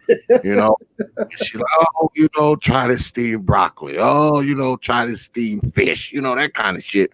So now, I mean, we've been together because me and my wife we've been together for 18 years. So I mean, it's been more than a decade that I eat like that. So now I'm used to it. My taste. She doesn't use any salt or no shit like that. She don't believe in putting salt in food. She don't, none of that shit. So but like I said, my brother do slip out sometimes from time to time. And I have to do it when she like at work or some shit like that. Because if I come back, she can smell the beef on me and shit. I smell like grease. I smell the grease on you. So I knew if it wasn't for her, my ass probably be dead. But I mean, I I start going along with it, and the crazy thing is, since then, I mean, I feel better. I mean, I feel better. I'm not as backed up and on the toilet every damn day and all that kind of nonsense. And it just seems like a better lifestyle. But every now and then, a brother wants a cheeseburger, so I breeze out and get one on the low when I know she gonna be gone for a long time. yeah, But go I'm ahead. not so much the person where I'm gonna tell you, well, yeah, you better get this hard, strict diet. If you don't do no, I think it's okay. I'm personally of the 80-20 rule, at least, in the sense that, if as long as you're eating 80% of the stuff you should be eating, I'm okay if you take that 20% and you splurge. I mean, everyone does it. I mean, I see folks all the time, they be out drinking. Even when I was in undergrad, they'd be out drinking, and then the next day you see them eating some damn vegan meal or something Mhm, like that, or mhm, but you'll catch them out drinking, a couple days out of the week, And I say that to say that, I do know, in, certain spaces within YouTube, I know a lot of brothers do talk about, how marriage is a major stressor for black men and stuff like that, and how obviously, and I certainly don't discount that, because I certainly believe in them. And as I said earlier, I've certainly seen cases of where, if it was up to me, I'd have dragged some brothers down to the damn divorce lawyer. you know, because I fundamentally believe that these women were genuinely causing harm to these brothers. Mm, And however, I've had numerous cases where it was the wives coming to me, it was the girlfriends coming to me that were concerned about these men. And and the problem that they had was just trying to get brothers into, just talk to somebody. yeah. And again, like I said, when we look at some of the major issues that affect black men, hypertension, cardiovascular disease, diabetes, um, prostate cancer, colon cancer, I'd probably say those are the five big ones right there. Those are really the five major ones. And ideally, and what makes diabetes in particular so insidious is that it can cause all the other ones. Yeah. And Yeah. that's something that a lot of brothers don't understand, is that, diabetes can cause high blood pressure. Mm, Diabetes can cause what we call strokes, can cause all can cause various cardiovascular issues like atrial fibrillation, which is a condition that can that's an abnormal heartbeat. But atrial fibrillation of itself can also lead to strokes, mm, because the in atrial fibrillation, as the name kind of sounds, the heart kind of sort of quivers, doesn't kind of beat properly. And so what happens is that you get blood that pools in the chambers, then the blood coagulates, and then it forms clots, and those clots break off, and then it travels to the brain and can cause a blockage, leading to a wow. stroke. So I mean, Wow. these are, and diabetes in particular is such an insidious disease because it's a disease of the microvasculature of the body, meaning it's a disease of the blood vessels, the micro blood vessels. That's why typically with folks with diabetes, what's the first things they complain about? I can't feel my feet, Yep. my hands are tingling. Yep. In fact, and this is very important, because some of my original, when I was an undergrad, I was. Are you familiar with Ronald E. McNair? Um, Yes. yeah, Yes. yeah. So they have a scholar program for him, and I did this as an undergrad. And so my project that I did was actually focusing on diabetic retinopathy. And if brothers aren't familiar with that, retinopathy is a complication of diabetes, and diabetic retinopathy is the leading cause of blindness in working age adults. Mm, So once you get over 65 years of age, the leading cause of blindness is actually macular degeneration. Um, but for working age adults, so basically those between 20 to about 55, 60 years of age, is diabetic retinopathy. And I've seen cases where brothers got diagnosed with diabetes and were damn near on the verge of about to lose their blindness within 6 months. wow. Because again, their numbers were just so out of control that it causes them, like I said before, diabetes is an insidious disease because it does damage to the micro vessels of the body. So you think, if you look at your eyes, you can see a lot of those vessels in your eyes, those blood vessels. And so the what diabetes does, it damages those blood vessels. Those blood vessels can leak. It can leak into the retina, and when it leaks into the retina, it can raise depression in the eye. So some people might get something called glaucoma. They get glaucoma, which is also classified as a diabetic eye disease. Um, they can get cataracts, all kinds of issues. But in general, diabetic retinopathy is insidious because it will, if it's not checked, it will cause permanent blindness. It will cause blindness. And Wow. this is a major problem. I mean, I'm sure some folks in the chat might have had might have known, had some family members, or known some folks that have had that have diabetic retinopathy. And typically the treatment for that is what we call anti-VEGF, which is VEGF is an acronym that stands for vascular endothelial growth factor. And that's it's actually this is actually what's secreted by a number of cancer cells. So like colorectal cancer, secretes the same type of enzyme, and that actually causes what we refer to as angiogenesis. And angiogenesis is the development of new arteries, new blood vessels, in wherever that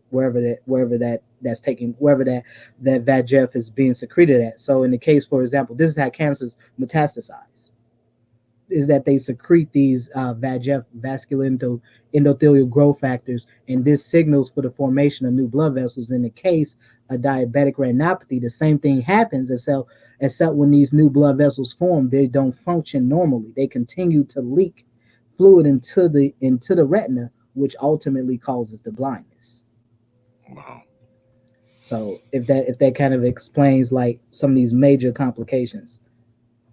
Well, I don't know how much time you got, Doc Phoenix, but I put aside a bit of time, so I know folks might have had some questions. So yeah, I want to field some questions because I know a few of the folks got some questions. I mean, if y'all got questions for brother Doc Phoenix, man, shoot him up, man. He's willing to answer them. I know you're scared now. I know you wasn't scared before, right? You're scared now, aren't you? Aren't you? Now you're afraid. Good, because I want your black ass to go to the doctor tomorrow. Yeah, that's what I want you to do. I want you to go your ass to that doctor tomorrow. And I want you to write me and say, you know what, X, I'm glad you and Doc Phoenix scared my ass the other night, because now the doctors told me that I got some shit wrong with me, but I got in there in time to fix it. That's what I want to hear from y'all tomorrow. Write me, Negroes. Get your black ass to the doctor. I mean that shit too. Get your ass there. Shoot some questions up, man. I'll put them up. The good doc will answer them for you. And look, I want to show y'all something, a little sidebar that I thought was interesting today when I went out and got the newspaper. Because you know me, I'm a newspaper person. I get the local newspaper delivered to my house, and I like to read the New York Times. But today I was looking at the local, right? And y'all see this here, right? Can y'all see that? The light probably got y'all messed up. They were talking about. Let me see. I'm trying to fold it up better. Hold on, y'all. Give me a minute. Here it is. They were talking about the first babies, because y'all know I live in Mecklenburg County, you know, in the Queen City. I live in Mecklenburg. They were talking about the first babies born in Mecklenburg County. Okay, yesterday this happened. These are the first babies. One was born, I think, at like 12:02. The other one was born like 12:03 or something like that. And they made it their business to show a black person, which y'all can see. Yep. And a white person down here, which y'all can see. But the difference is the white people, there's two of them. That's a couple. There's mom, there's dad, and then there's little baby down here. Up here, though, for the black person, and I think this was the first baby born, because I think this one was born like 12:01 or 12:02. You see here, all you see is one of these mamas.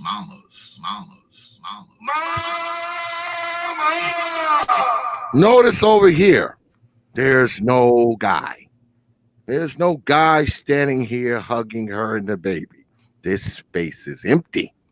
So, just so you know, in the county that I live in, the first damn baby born wasn't born to some couple, some married couple, building a family, you know, starting the kid off right, you know, and bringing them into a good life.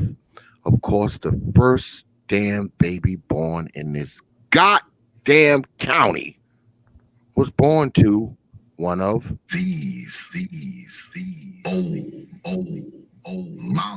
mamas.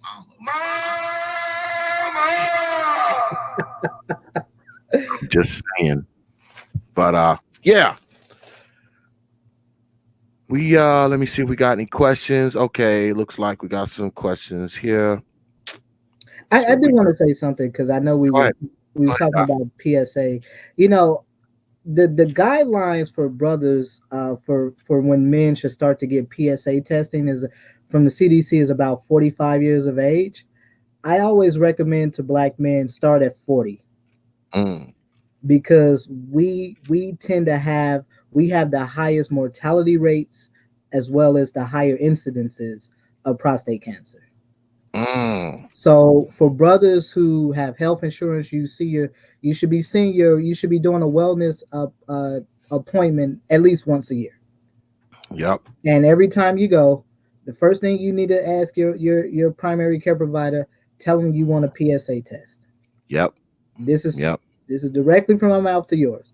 If you're 40 and older, you need to do it. Hell, I even haven't done it. I'm in my 30s. So. Yeah. Get your ass to the doctor, man. I mean, you know, I get up here. I'm X. I get up here and I talk all kinds of shit. But in reality, yeah, man. Because I'm gonna tell you again, man. If it wasn't for my wife, man, if it wasn't for my wife, I'd probably be dead. I mean, I'm just being honest with y'all. If it wasn't for her, my ass probably been dead a long time ago. You know, she forces me to go to the doctor and eat right and stay away from red meat and salt and sugar and all that kind of bullshit. You know, that's all her, you know, because, you know, she does most of the shopping and shit like that. So, you know, that shit don't come into the house. So I don't have access to it, you know, except when I sneak out on the low and get it. But, you know, I don't have access to that shit, man. I don't have access to soda. We don't drink soda and that kind of shit because it's not here. I mean, it's not here. If a brother want to eat, he got to go in that motherfucking eat some tuna fish. He ain't no damn cheeseburger, no hot dog in there.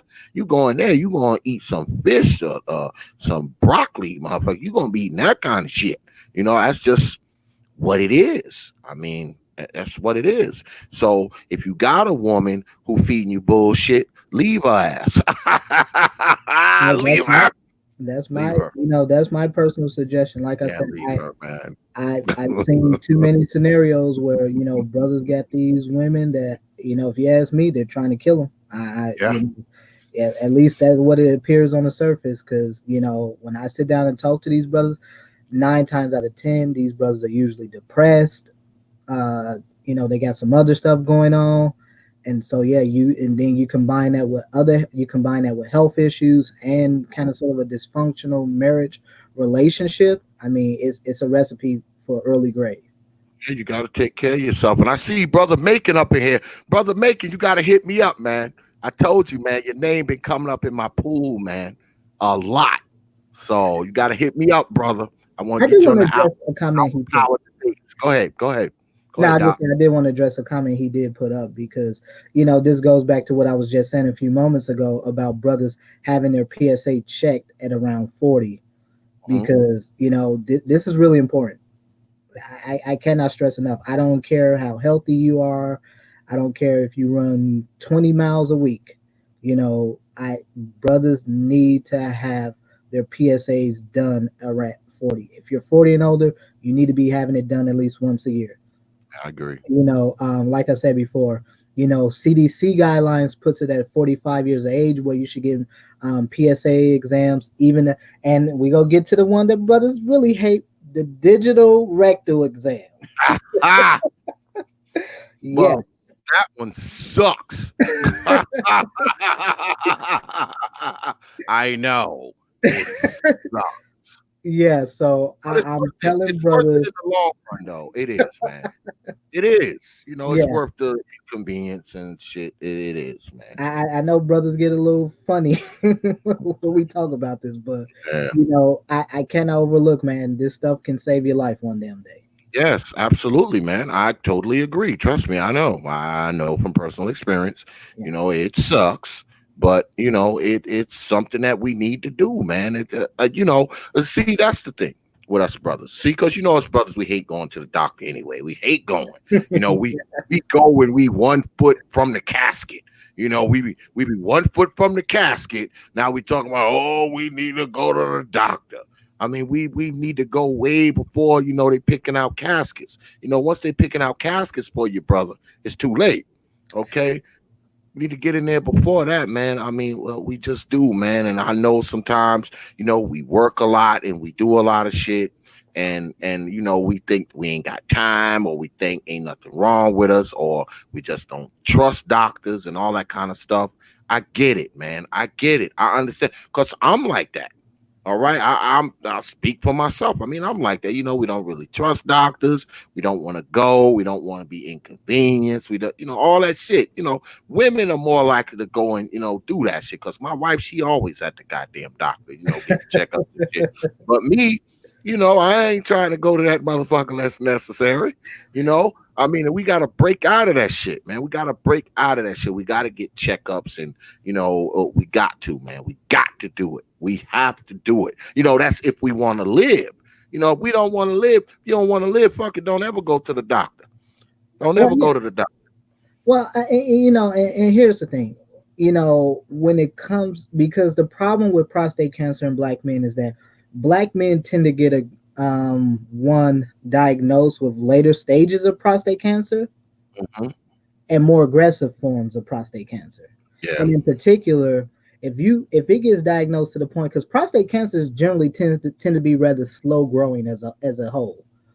It tends to be a slow growing cancer. That's why men can have it for years and years and years, and be never have any symptoms, nothing, and then you go to you go to see your provider one day, and then they tell you, okay, well, you got prostate cancer, something like that. However, the problem is that once prostate cancer metastasizes, it is virtually untreatable.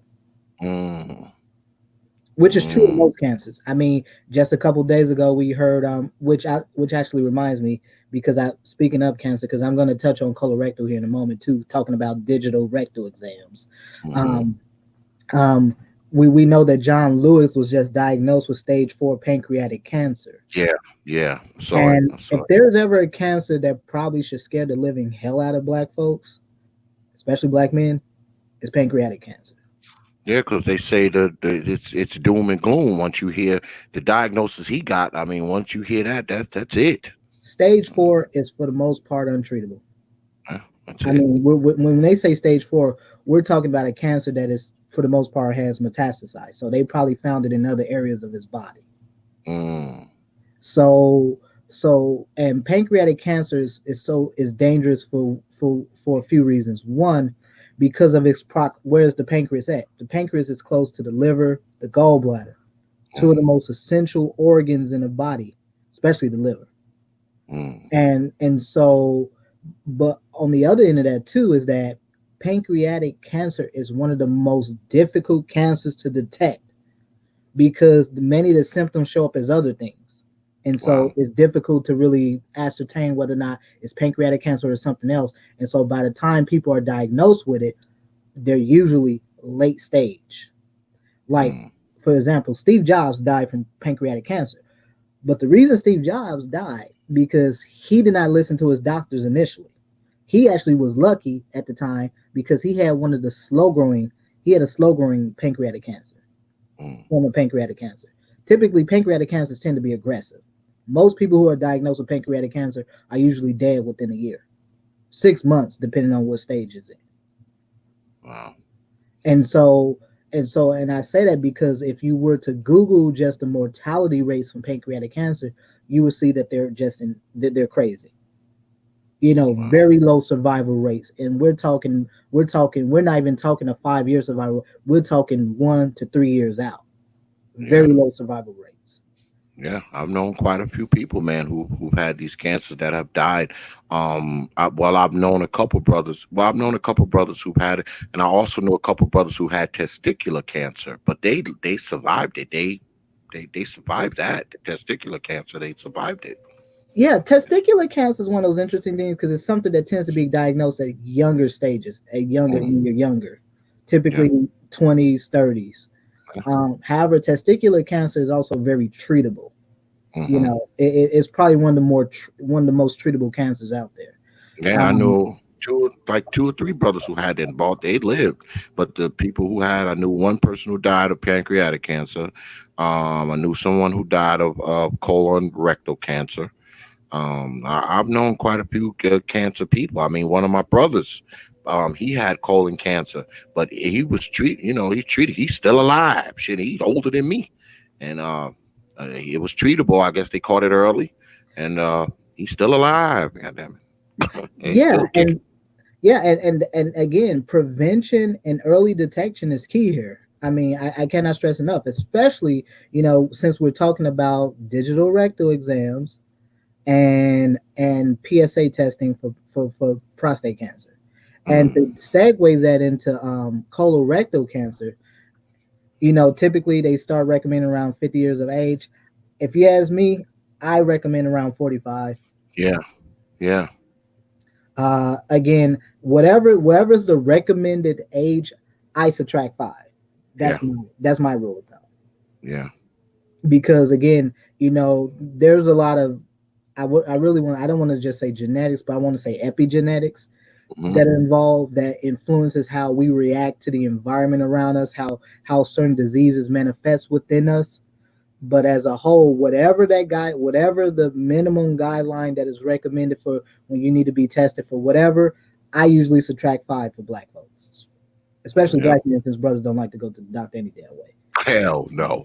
I know I don't. So let's spill a few of these questions, Doc. Right. I got one up on the screen. It says, what has changed with the older generation and the new generation when it comes to the health?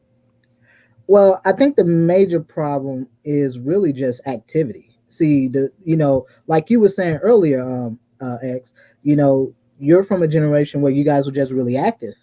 Even before your generation, the silent generation, the World War II folks. I mean, these folks were very active lifestyles. And in fact, there's a lot of studies that have shown that men of older generations, so in particular your World War II and older generations, actually have more testosterone at the same age than men comparatively of the same age. So if you look over the last, about, let's say, the last 80 to 90 years, testosterone levels among men as a whole have dropped. Wow. And the major reason behind that is because you are leading more sedentary lifestyles. You're being less active. And the big one now is because we have technology. You got phones. You can talk to people on phones. It's not like when I was back in the early 2000s when I was in high school, and you still had to have some form of ability to get out there and socialize and talk with people, talk with other dudes, talk with women, whatever the case may be. Now is the case, especially with the millennials, is that you're seeing folks who don't even have to leave their home. You can be sitting on the couch and you just be doing things as if you were in front of a person. And also, too, because of that inactivity, we just see a lot of folks who just are not active. They don't play sports. They don't lead an active lifestyle. When I was growing up in Chicago, when I was a teenager, man, me and my friends, we used to ride our bikes to the lake almost every day in the summer. That's like a good, 10-mile ride. We used to do that practically daily. Yeah. And so we would do that, and and we always act. I mean, that's part of the reason why I stayed a little skinny thing well into my 20s. Always doing things. And also, in general, men have jobs that are less physically demanding. That's probably one of the big ones. Yeah. Sitting on our asses. So I would say that is really what you're seeing, the big where you see that big chasm in sort of health issues and even health disparities among the older and younger generation, is simply because the older folks came from a generation where activity was just a part of life. Well, Rob has a question up here. Can you ask him about genetic component? I don't know what he's referring to. Yeah, I'm not sure exactly what his question is asking. Genetic component X, I'm not sure. All right. You might want to clarify that a little bit. So we'll go to another question.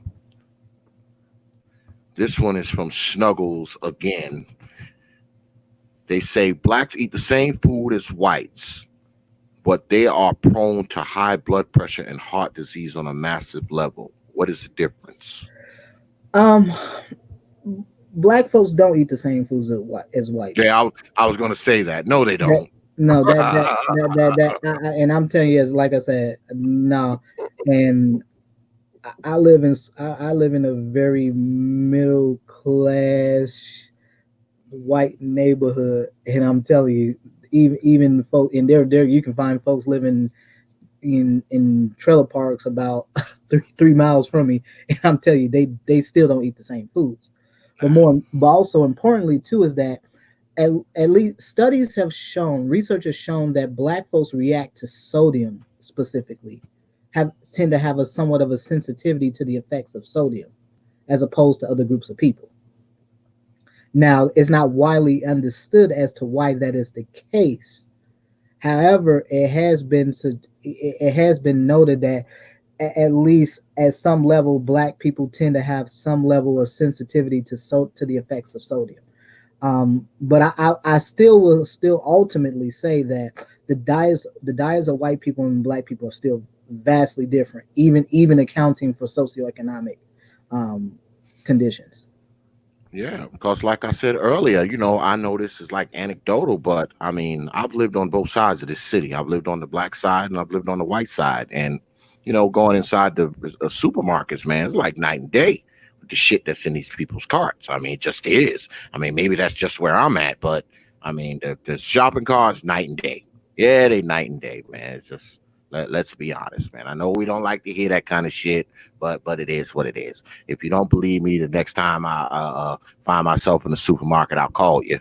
You can come with me, and we'll go to one, and then we'll go to another, and you'll be like, "Oh yeah, you're right. Yeah, that's it." Um, Lady Willie Little John. Let me make sure I say that. Lady Willie wants to know: is juicing good for reversing hypertension? Uh, yeah, you can certainly reverse hypertension. I think you can fundamentally deal with many chronic health issues in general with just dieting and exercise, or as we would normally say, just lifestyle changes. Certainly that is the case. However, juicing, I think I want to be clear about something. This is not a one size fits all solution, meaning that we just can't say juicing. Juicing has to be a part of a regimen. It can be just something you do singularly, because what black folks tend to do, we kind of half-ass a lot of stuff, where we say, okay, well, I'm juicing, but then Friday night I catch you down at J&J's ordering a goddamn bucket of chicken. It Hot can't be wing, done.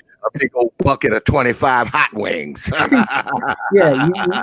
Yeah, you can't be at Buffalo Wild Wings on Friday night eating a it bunch of. don't it don't count if you're drinking the juice while you're eating a bucket of hot Yeah, wings. That doesn't count. yeah. That shit don't count. But however, for those who, if I will still recommend juicing. Juicing is certainly a very good thing to engage in. In fact, I juice myself. I have a juice. I have a Breville juicer. Spend quite a bit of money on it. Mhm. Yeah, So my I wife, have my one. wife got one of them shits. Yeah, she got one. Yeah, actually, I have one of these Ninja bullets. We got food processors and everything. So I The mean, Ninja. That's the one that my wife got. That Ninja shit. Yeah, she yeah. got that shit, man. Told you if it wasn't for my wife, I'd be dead. I'm gonna put Um, this. I'm gonna put this up because I want y'all need to see this right here. If it takes you a long time to pee at the urinal, get your prostate checked out. That's very good advice. Actually, I Very good agree with advice. that. That is a very good bit of advice for brothers. I 100% agree with that. Yeah. Well, actually, I was gonna address that because he had a couple things he put. George Macon had a couple things I wanted to address that I did want to put up that I was Go gonna ahead. mention. Pull the But trigger. yeah, I'm gonna get back to the juicing part. If you're gonna use juicing as a way to fight hypertension, you need to add one very specific vegetable to it: beets. Mm. Why? There's a compound in beets called nitric oxide. Excuse me. Nitric oxide is a vasodilator, meaning it expands, it opens up your blood vessels. And opening up your blood vessels, by definition, decreases the amount of pressure within the vessels, thereby lowering your blood vessels. Lowering your blood pressure. Excuse me. So what I would say that juicing should be a part of an entire lifestyle regimen in general. So you can't just juice and not do nothing else. You have to juice, maybe hit the gym a couple days out of the week. But when you can, if you days you should be days you want to drive, ride a bike. I don't know. It has to be part of a number of things that you do synergistically. It can't be the sole thing you do. There it is. And I think Rob they put for cancer up there. I guess that's what he was asking when he was talking about the genetic component. Oh, is he asking about the genetic component as it relates to cancer? I think so. Okay. I'll answer that. Go back to George Macon's comment because I do, because he actually has two up there. He asked about the vegan and vegetarian diet. Yeah, typically there's a lot of research that demonstrates that at least putting men on a vegetarian vegan diet will lower their PSA numbers, will actually reduce their prostate size. There's a lot of studies that certainly suggest that. So I will 100% agree with that.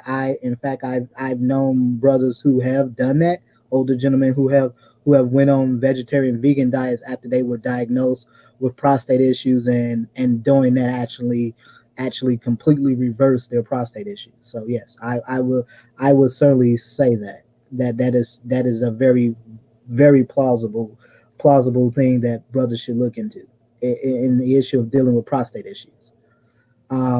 He had something else. There was something else the brother George Macon put up. I didn't quite. There was something else he put up. Oh yeah, he said that the comment about peeing at the urinal. Yeah, so typically some of the first signs of prostate issues is you feel like you have to pee, but nothing comes out. You pee, or you feel like you really have to you have to pee, but you like really have to strain to pee. That is a good sign of prostate issues, that you have prostate issues. In fact, speaking of prostate issues and peeing, a good sign of someone who is hyperglycemic is actually someone who typically pees a lot. So if you've never been diagnosed with diabetes, but you find yourself going to the bathroom a lot and you have very viscous, sticky, almost syrupy like urine, yeah, you most likely have diabetes. And you should go get checked out. Like right now, like right after you see it, just zip your pants up and go to the doctor. Like right after that. Don't wait. Like if you see that, it's time to go. Grab your car keys and get on down to the doctor. Like right after that. Just make sure you wash your hands first. Wash your hands. Wash your hands. Grab your damn car keys and head on down to the doctor right after that. You know.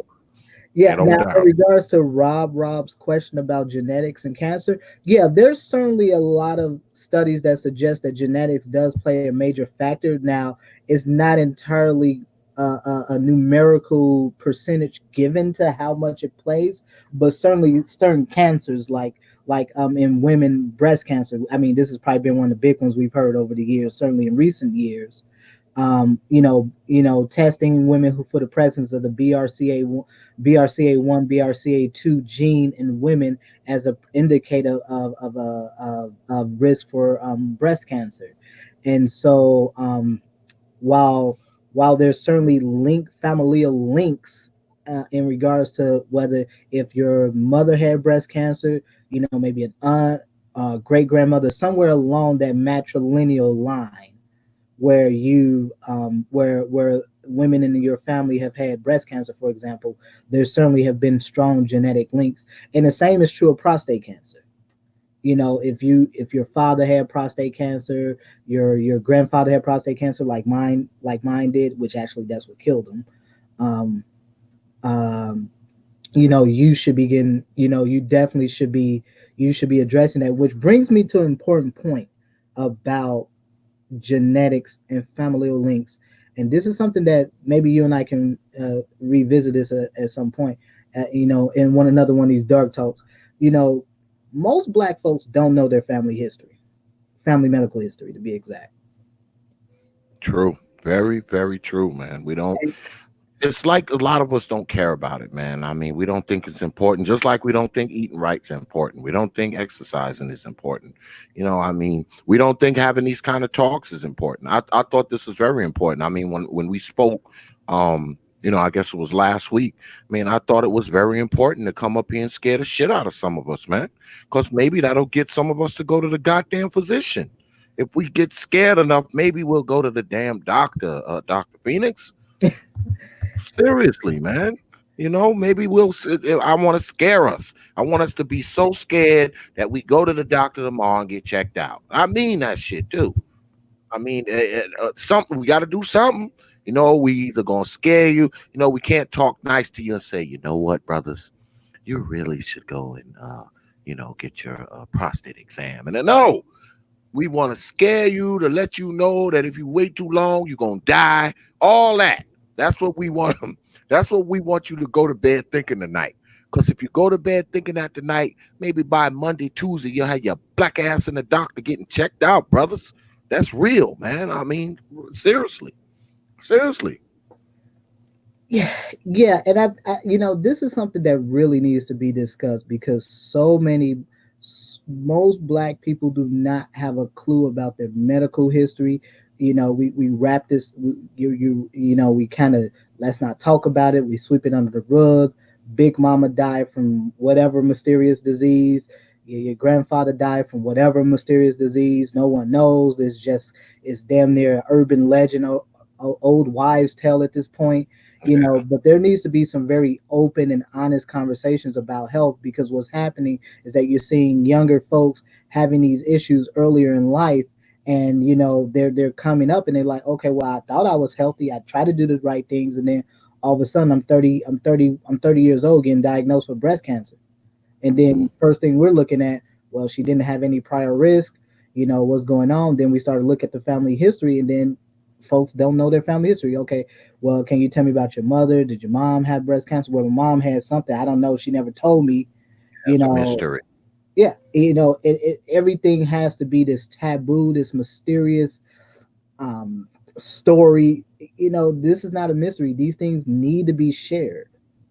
Yep. And unfortunately, there's not enough discussion around medical history and understanding what that is, because again, going back to Rob's question about genetics, it's much easier to track down whether or not there might be a genetic link to certain diseases or even cancer if we can do if we know your family history, because then now we can do something called a pedigree chart.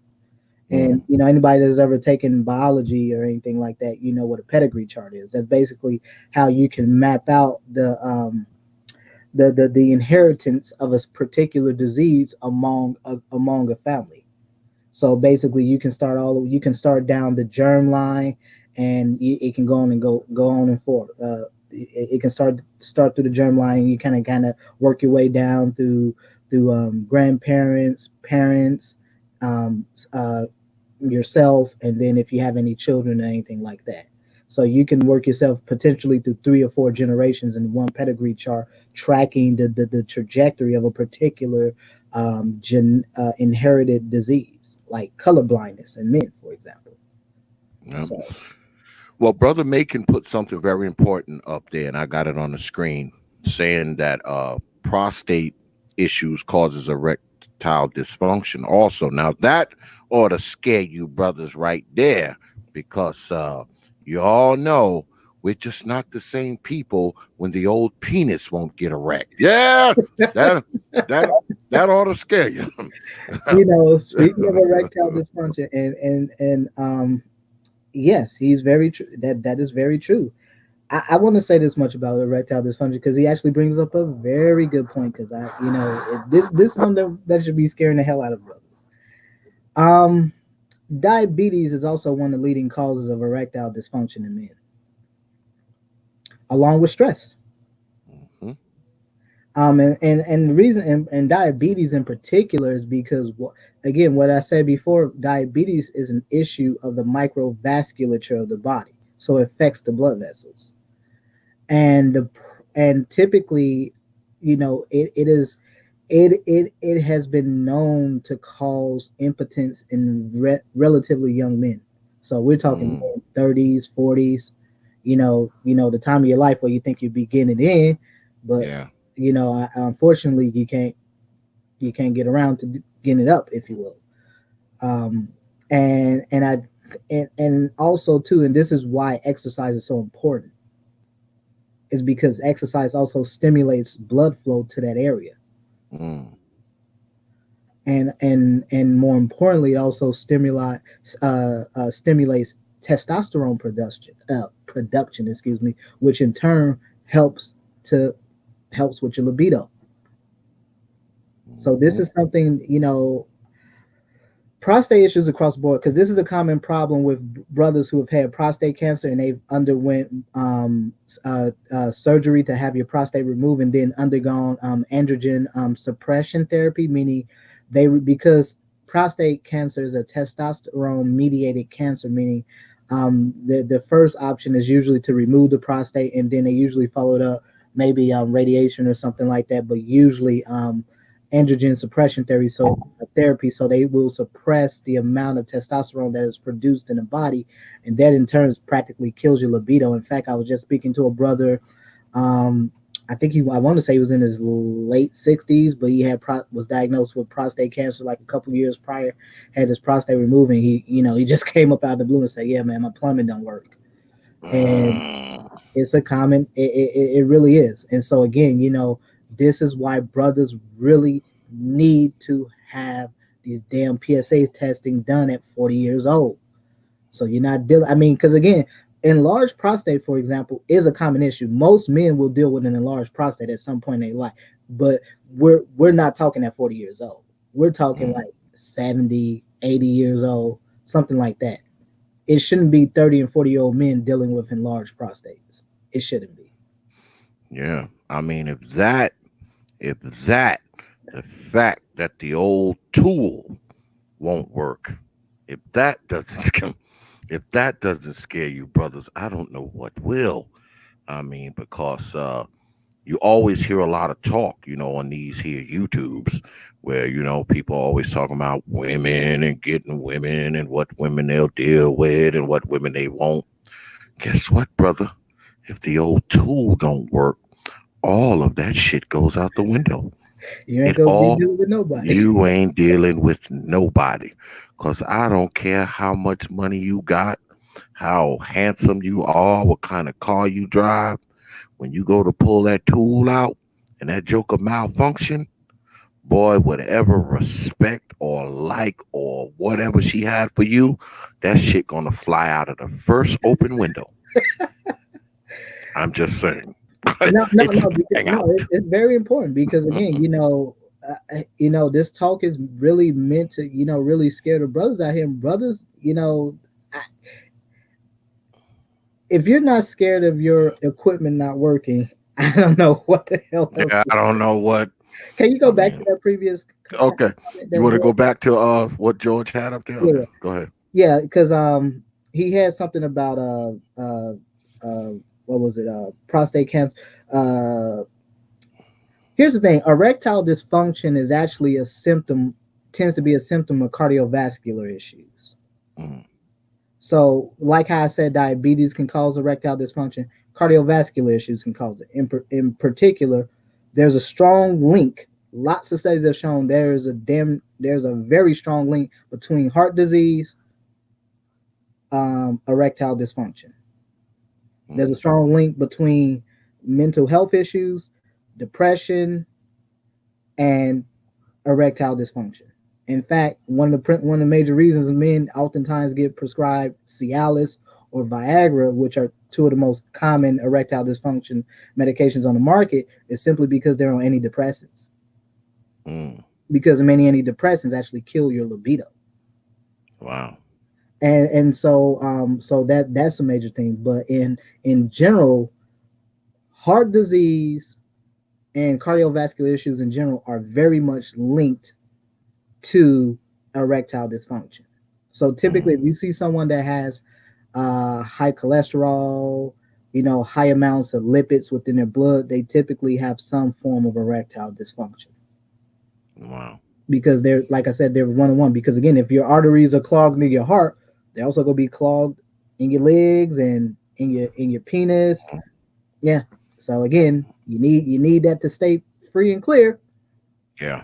Yeah. You want that working. Yeah, that's something you want working. I think most brothers would rather lose a finger than lose the use of that. I mean, I could kind of get over losing a finger. Don't think I could get over losing that. Yeah, Yeah. I get over losing a pinky. I don't think I'll ever get over losing that. Well, I think part of it is that I think brothers do themselves a major disservice by, because I know there's a lot of this pride that happens in this arena when it comes to dealing with those issues right there. Oh yeah, they don't want And to talk I about think that. a lot of brothers think you just kind of gonna wish it away, you're gonna will it away. If you ignore it, it'll go away. And no, if it's there, it's gonna stay there and it's gonna get worse. Yeah, And I'll I do want to say yeah, something real quick because was it Jesus said men of West African origin have the highest incidence of prostate cancer amongst all men. You're absolutely correct. mm, In fact, I've talked about this over at the Black Brain Trust, but I talked about now. Back when Obama was in office, he signed an executive order called the Precision Medicine Initiative. So this initiative is meant to, it was designed to create an ambitious research program that's on the same scale as the Human Genome Project in terms of mm, funding, the amount of money it's costing. And so the outgrowth of that initiative is something called All of Us.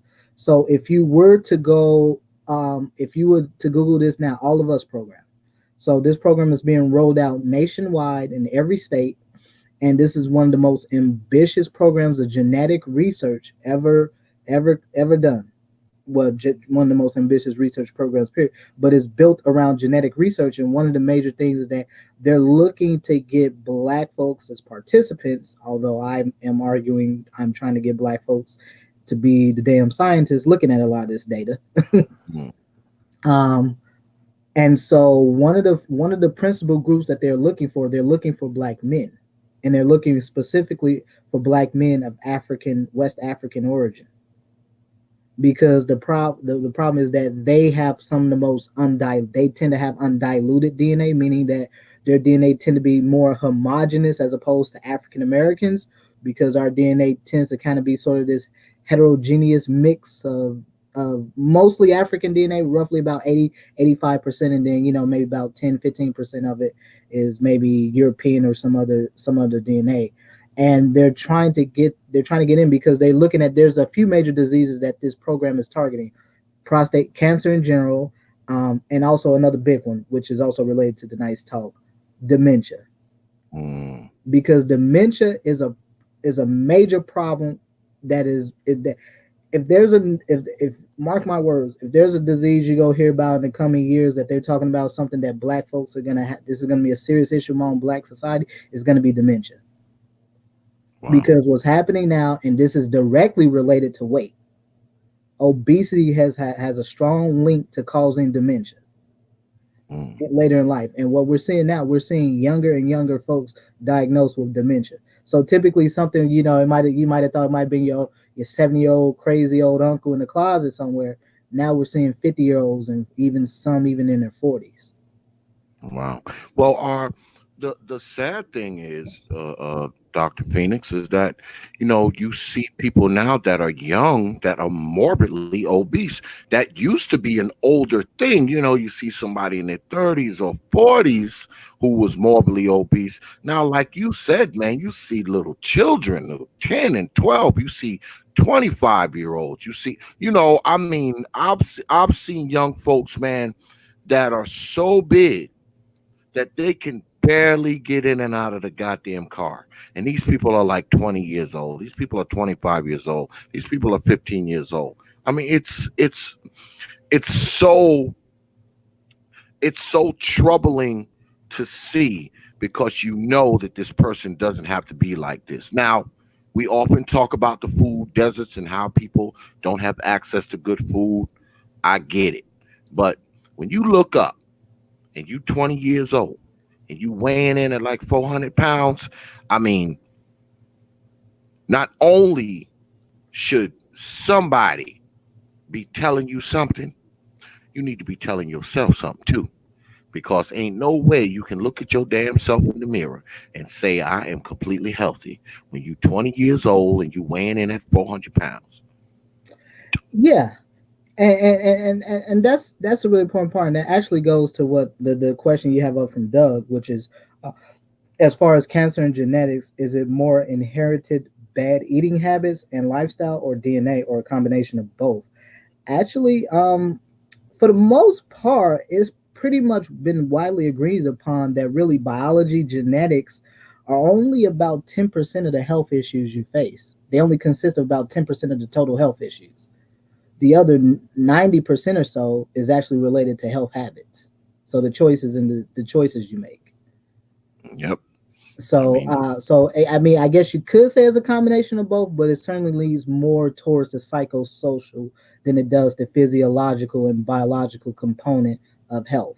And also, speaking of what you just said, X, um, and I think this is true of women. Well, I ain't gonna say I think this is true. This is certainly true of women. Oftentimes, if you see morbidly obese women, if you look close enough, if you really take a good look at them, you notice they kind of look somewhat masculine. mm, And one of the major reasons for that is because of thyroid dysfunction, because of wow. hormone dysfunction. Is that why they got beards and sideburns and shit? Exactly. Those secondary sex characteristics. So typically the outgrowth of a beard, facial beard, mustache, and stuff like that, those are what we call secondary sex characteristics.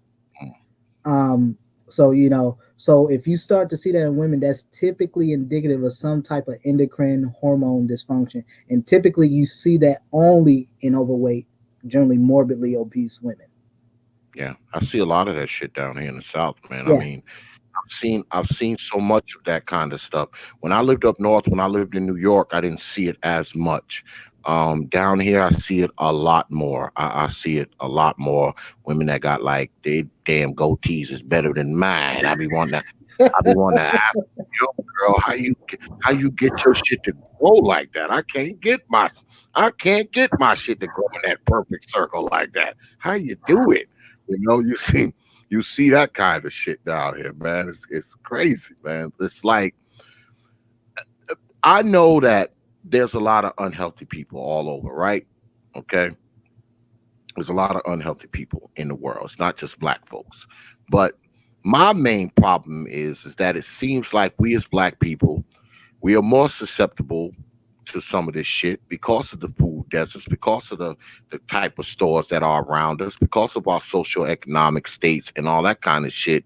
You would think that we would be more focused, on our health and our eating patterns and exercising and all that kind of shit because of all those things I just mentioned. You would think that we would say, okay, we already got access to badass food, so maybe we shouldn't be eating deep fried Snickers, deep fried Oreo, shit like that. I mean, come on, man. At some point, now I'm serious. No, I I'm mean, in and a then state where they serve all this stuff. They have state fairs and they serve all of this stuff in the yeah. summertime. Deep So fried Oreos, deep fried yeah, ice cream, deep deep fried fried deep cheese, fried deep fried Snicker everything. bars, deep fried bacon, a deep fried bacon stick, a deep fried bacon candy bar and shit. Like you shouldn't be eating deep fried bacon candy bars if you already in a food desert. If you already in a place where you can't get hold of fresh shit. If you already a person who you because when you think about it in a sense, and I know this sounds a little counterintuitive, people who don't have access to much food at all may fuck around and be healthier than people who have access to food because the people who have access to food they eating deep fried fucking Oreos. In many respects, that could possibly be the case. But again, I think one of the things too, and this is very much related to children and growth and development in children, is essentially that you deal with a lot of issues with children are being malnourished. They don't eat well. I was it me and myself and MOT. We've talked about this. Because some of the programs he's done with young boys, and he talked about one of the problems that he has noticed is that A lot of these kids do not, they don't have access to food, so they're always hungry and eating. So I mean, yeah, you live in these food deserts, plus you combine, well, with that, with poverty. I mean, this is a recipe for just undernourished, um, obese. It works in every direction. Yeah. So I mean, I think, like I said before, this wasn't trying to, go beat up, single, single mother led households, but it is a very well known and accepted fact that, if you come from a single mother household, you are more likely to be impoverished. That's just a fact. Again, that picture you showed in the newspaper, you kind of see sort of this happy white family, then you kind of sort of see this somewhat overweight black woman with a child. And Hmm. there's no father in the picture, and we cannot possibly believe this does not have an overall outcome, a not overall effect on the outcome of that child, Yep. the development, especially for the boys, especially for the boys. Yeah, you're more likely to be poor, underprivileged, and eating bullshit when you're getting raised by these old, old, old mamas.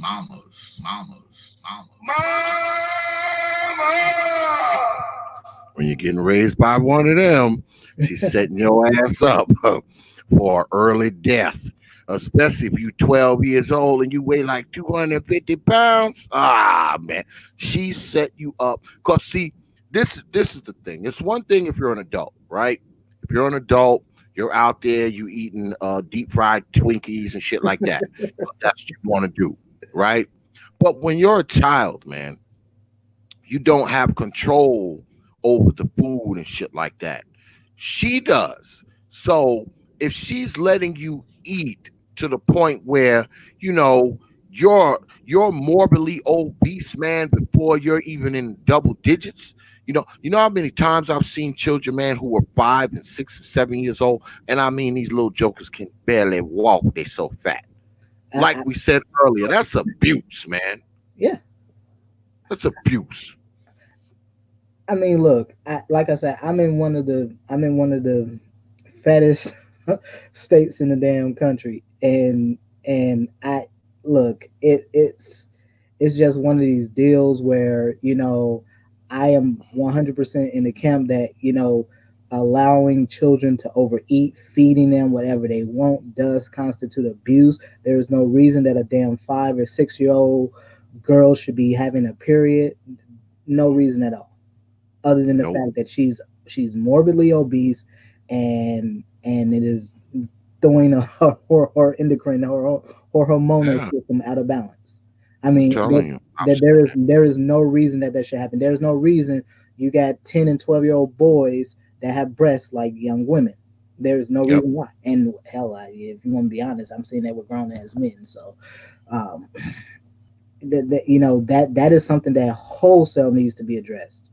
Yeah. That, the overeating, the eating yourself to death proverbially, these are major issues. And again, there's this intersection of really psychosocial, and this goes back to the original, well, the literature I sent you about the John Henryism. And I think that's something that, I sent out to a couple other brothers, but I think that's something brothers should read, because Yeah.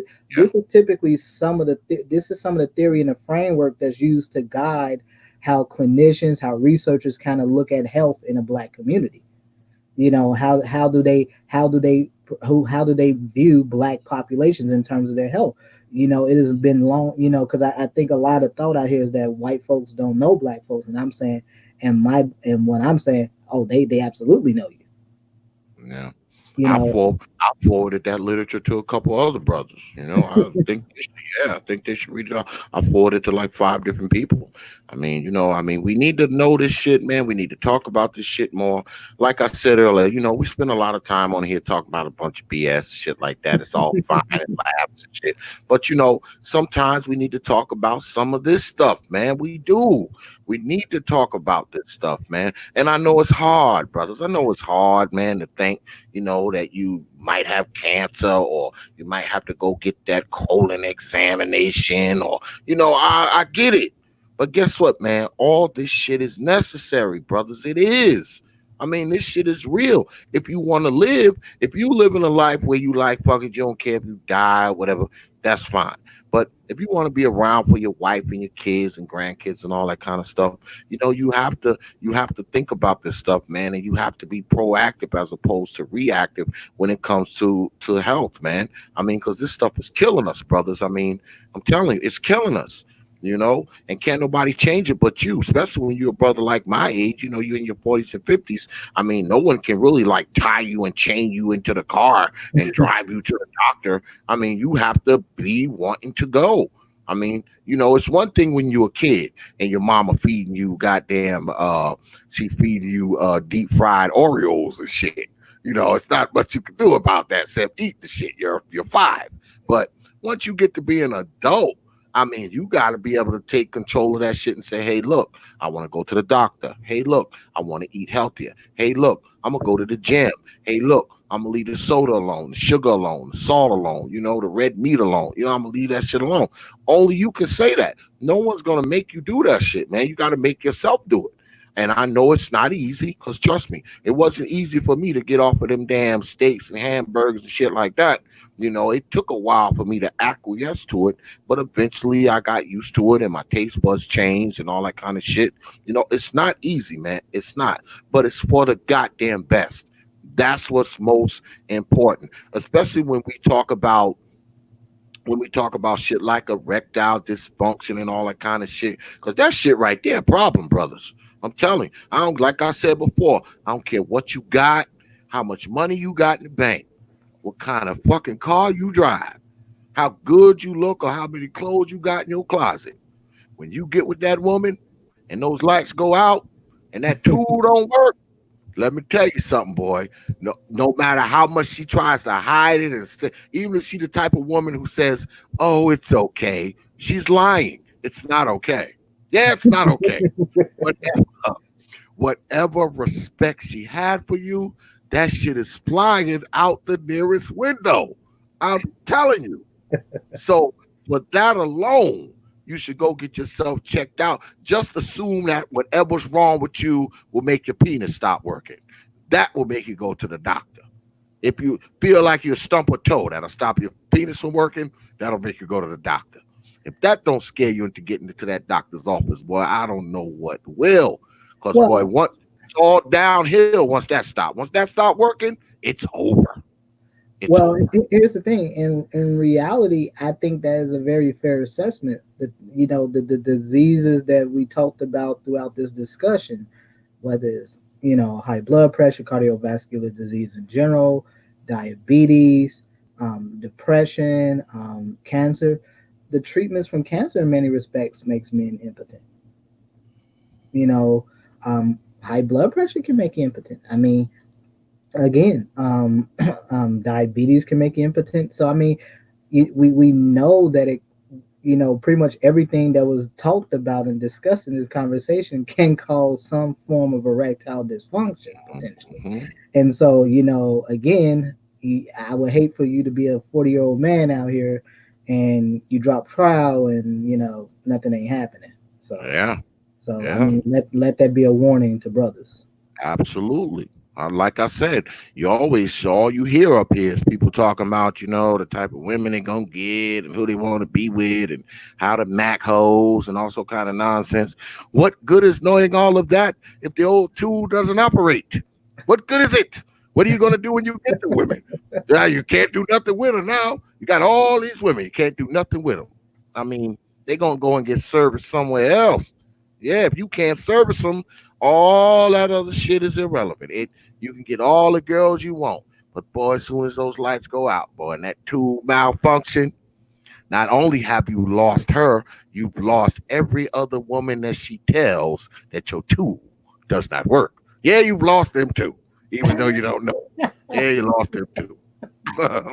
That's real. Oh Lost my them. But I guess we're gonna wrap this up, Doc. All right. I appreciate you coming on, man. good information, man. I appreciate you sending me the literature today. I read it all. Like I said, I forwarded to like 5 of my folks, because I felt like they should read it too, man. And we got to do another one of these, Doc, man. This was good stuff, man. Yeah, I would be more than happy to. I think next time there's a couple things I want to talk about around, power of attorney, living wills, planning, just planning for in the event that something happens, because I mean this is one of these dark discussions, because I Yeah. mean, as we saw with the John Singleton case, you know, he wasn't even dead a good day yet, and the family was already fighting over his estate. Oh, you know that wherever there's a will, there's relatives. You know how that works. So I think that's something, especially in the healthcare space. I mean, I'll just put this out here, is that this is one of the areas where Black people do not do well in.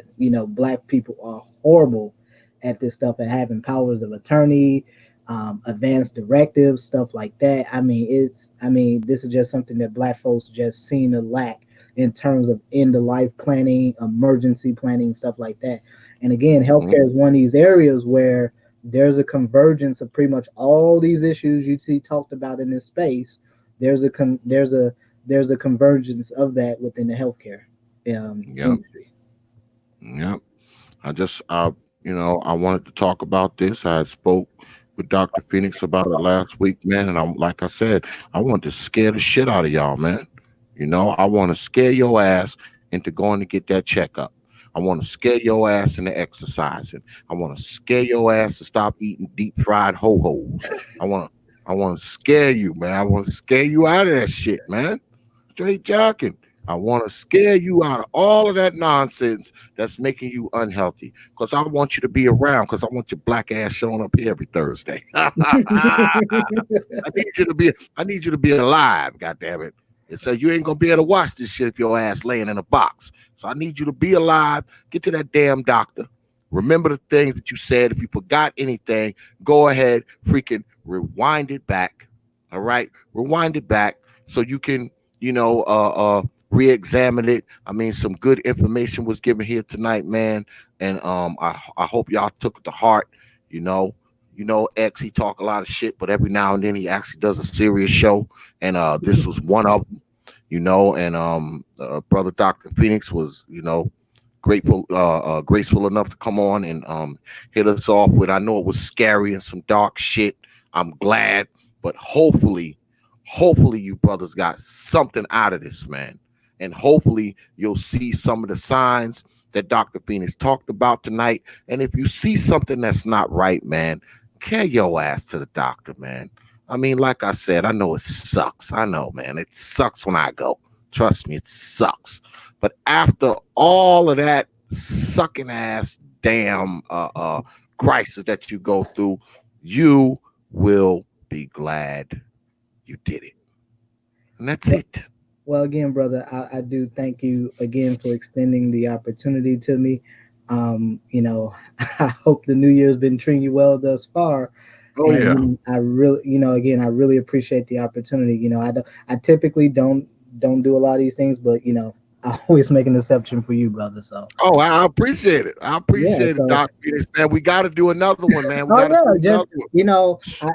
the semester starts back for me next week, so just let me know. Let me know when you want to do it, and I'll put it. Always give you a heads up. I always give you a heads up. Never know last. Just let me know when you want to do it. I'll be more than happy to set aside some time for you, because like I said, at least in my lifetime, this is one of these spaces, man, where I'm actually really glad to see Black men getting together and they're really talking about issues that really affect Black men. Because again, like I said, in healthcare especially, Black men are just so chronically underserved. And there's really not a care in this world really given to what really happens to brothers out here. And because especially where I'm at, I've just seen so much, I just seen so many crazy things, and it's really heartbreaking for me when I see some 30-year-old brother and he has to go on dialysis, or he has a stroke, and now he's half his body doesn't work. He can barely walk, can barely talk. and it really is heartbreaking. So Yeah, and the sad thing is, it probably could have been avoidable. It's a possibility that it was avoidable.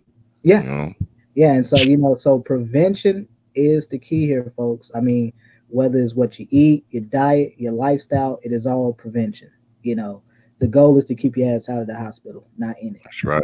That's right. You know, if you're in there, you need to be wearing a coat, examining other folks who wasn't smart as you to stop doing the bullshit. You know, quit eating deep fried motherfucking Twinkies and deep fried chocolate chip cookies, deep fried Snicker bars, and shit like that. You know, so but once again, Doc, man, I appreciate it, man. And you gotta come Anytime, back, brother. man. Yeah, anytime, Always, brother. Just let me always know. welcome on the TPOT YouTube page, you know. All right. All right, brother. Take care. Have a It's my good. appreciate it, man. All right, take care. Yeah, just got off the line with Doc Phoenix, man, and woo, some scary information tonight, boy. I hope it scared your black behinds enough to get your ass to that doctor. I do. I hope it scared you, man. You know, because I know, like I was telling the doc tonight, I know we get up here, we talk a lot of shit, and we roast and we debate and we do all kind of nonsense. But every now and then, man, we need to get up here and talk about some shit that really matters. Once again, I'll go back to talking about the women and shit like that, which often is the conversation up here. Guess what, man? Some of these goddamn conditions that Dr. Phoenix talked about tonight, guess what? They'll have you so you won't be able to do shit with a woman. You understand? Libido gone, erection gone. Yeah, you might can use your tongue or whatever, but we all know using the tongue isn't the same when you know that you're not going to be able to use your penis later. We know that. Let's be honest. Like I said, that alone should make you take your health more seriously. Honest, man. Because I know we like to live free. We like to throw caution to the wind and all that kind of crap. But when it comes to our health, man, like Dr. Phoenix said, man, black men, man, we so underserved, man. So we got to be proactive, man, and get out there, man. Get out there and make sure yourself healthy. Not just for your wife, your kids, and family, but you. Because guess what? If you're healthy, you're going to feel better. You're going to feel better. You're going to feel better about yourself. That's just going to build up your confidence, all that. You know, you hit that gym, clothes going to fit better, all that. Now, don't get me wrong. I know there's brothers out there who probably out of shape and still get women because they got good game and they got money and a nice car and all this kind of nonsense. But are they healthy? Are they healthy, though? Are you healthy? That's what you need to ask yourself. Shouldn't be about how many goddamn women you can get. Shouldn't be about how much game you got. Because none of that shit means nothing if your ass about to die in about 6 months. Doesn't mean anything. Oh, good look on that super chat, Dr. Phoenix. Appreciate that, brother. Good look on that. None of that shit means anything if you're not healthy, man. What good is having all that money and cars and all that shit when you spend half the goddamn year in a hospital bed? What good is it? And definitely, what good is all that money and cars and shit when the old penis don't work?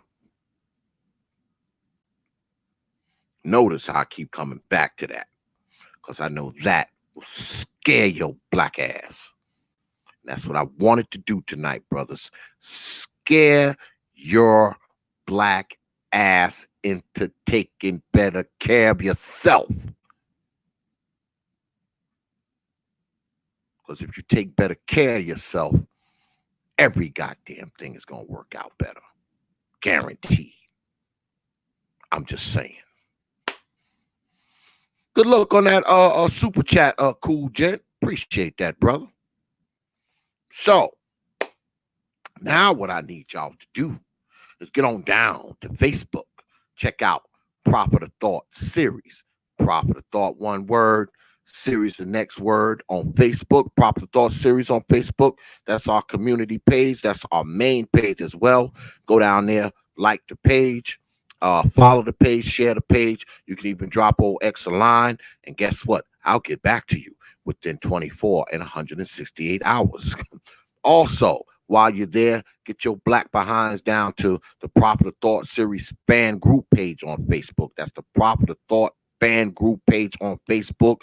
Go ahead, request to be a member. You're guaranteed to get in there. If you have any problems, just let me know. Just drop me a line, send me an email so you can't get in the group. I had a couple people write me today. I talked to my admins. They got them right in there because I don't admin it, y'all. I mean, like I always say, my shit be getting blocked. Go figure. You know, I gotta talk to them sometime. Like, yo, can you let my shit go through? Like, the hell. So, if you have any problems getting in the group, just drop me a line. I'll talk to my admins and I'll make sure they get the shit in there. Also, check us out on WhatsApp and Instagram. That's Prophet of Thought. Leave out the series on Instagram. Follow us on Instagram. You guaranteed to get a follow back. And you know, we're gonna end the night like this. Get your black behinds down to Twitter. The Twitter handle is at TPOT Media on Twitter. That's at TPOT Media on Twitter. Go ahead. Follow us on Twitter. Because if you don't, not only will I haunt you in your dreams, once I leave you, I'm going right next to your diabetic black ass mama and haunt the shit out of her too and take her damn deep fried ho-hos from her. But once again, I want to thank everybody for coming out tonight, man. I appreciate the people, man, in this here chat right here. I appreciate the people who showed up, but most importantly, man, I want to thank you for showing up tonight, man, and spending some time with us, man, and watching us. It's greatly appreciated. And I also want to thank my guest of honor, man, Dr. Phoenix, man. He dropped some good dark facts on y'all tonight. You know, good shit tonight, man. And Doc Phoenix gonna come back, and every time he come back, I'm gonna make sure he come back and scare the shit out of your black asses. But I appreciate everybody coming out tonight. Program note, let me repeat again. Next week, my friend, sister Shahrazad Ali will be here talking about this here book. You know, this book that I got in the mail today with an autograph and a note on it. So make sure you have your black behinds here next Thursday, 9:30 p.m. Eastern time. Sister Shahrazad Ali will be here, and she'll be taking your goddamn calls. So you black asses better be calling up in here asking my friend Sister Ali some questions, because she actually likes answering questions. She love it when people call in. But when she come on the show, y'all don't call. Y'all don't. She was talking about that the other day. She was like, ex people don't really call, you know. So the black asses better call. I'm haunting your damn dreams tonight. You understand? You wake up in your bed. Ah! Your wife would be like, what's wrong with you, Negro? You won't see X? He was just standing there. Then your mama will jump up. Ah! Some strange man with dreads and a lock sock on was standing.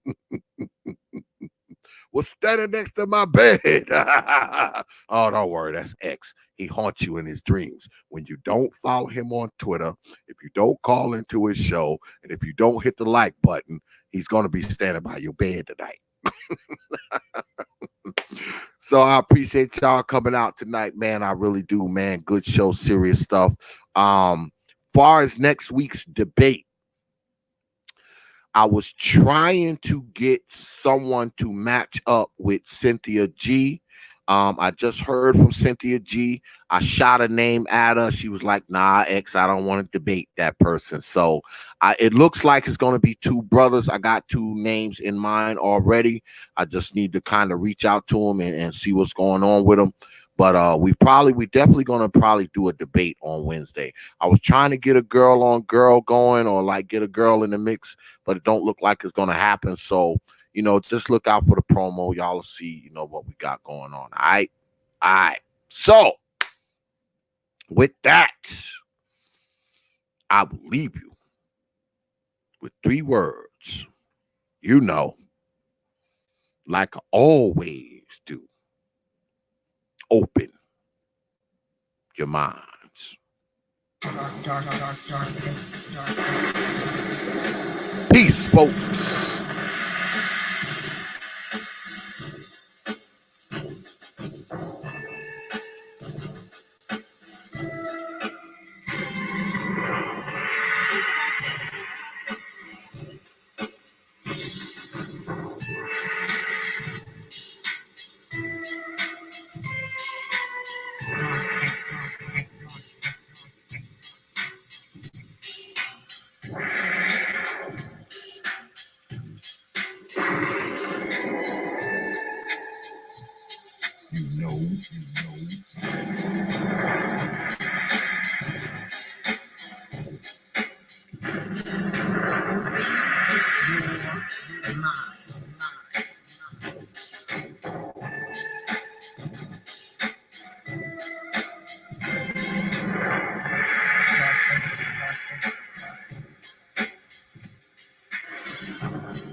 You understand?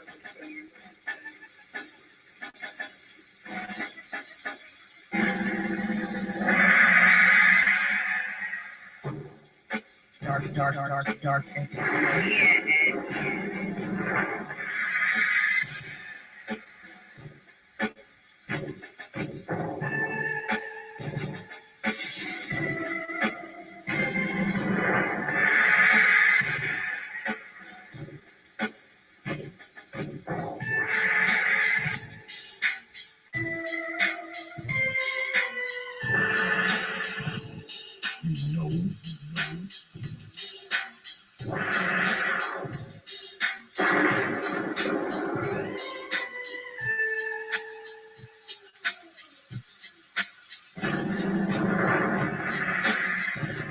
You understand?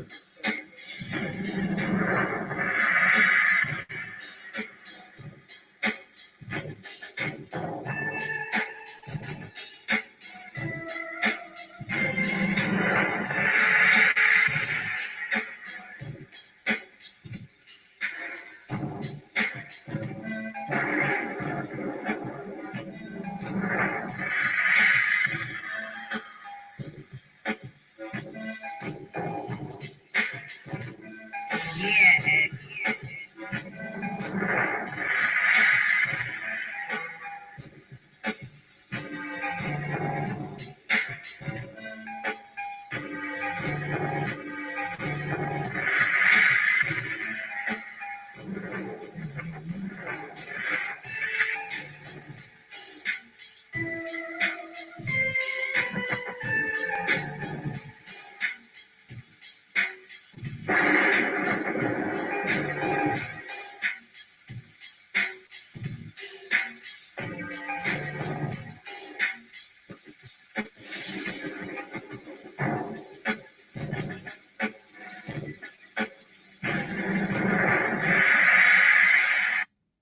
Only from T. Open your minds.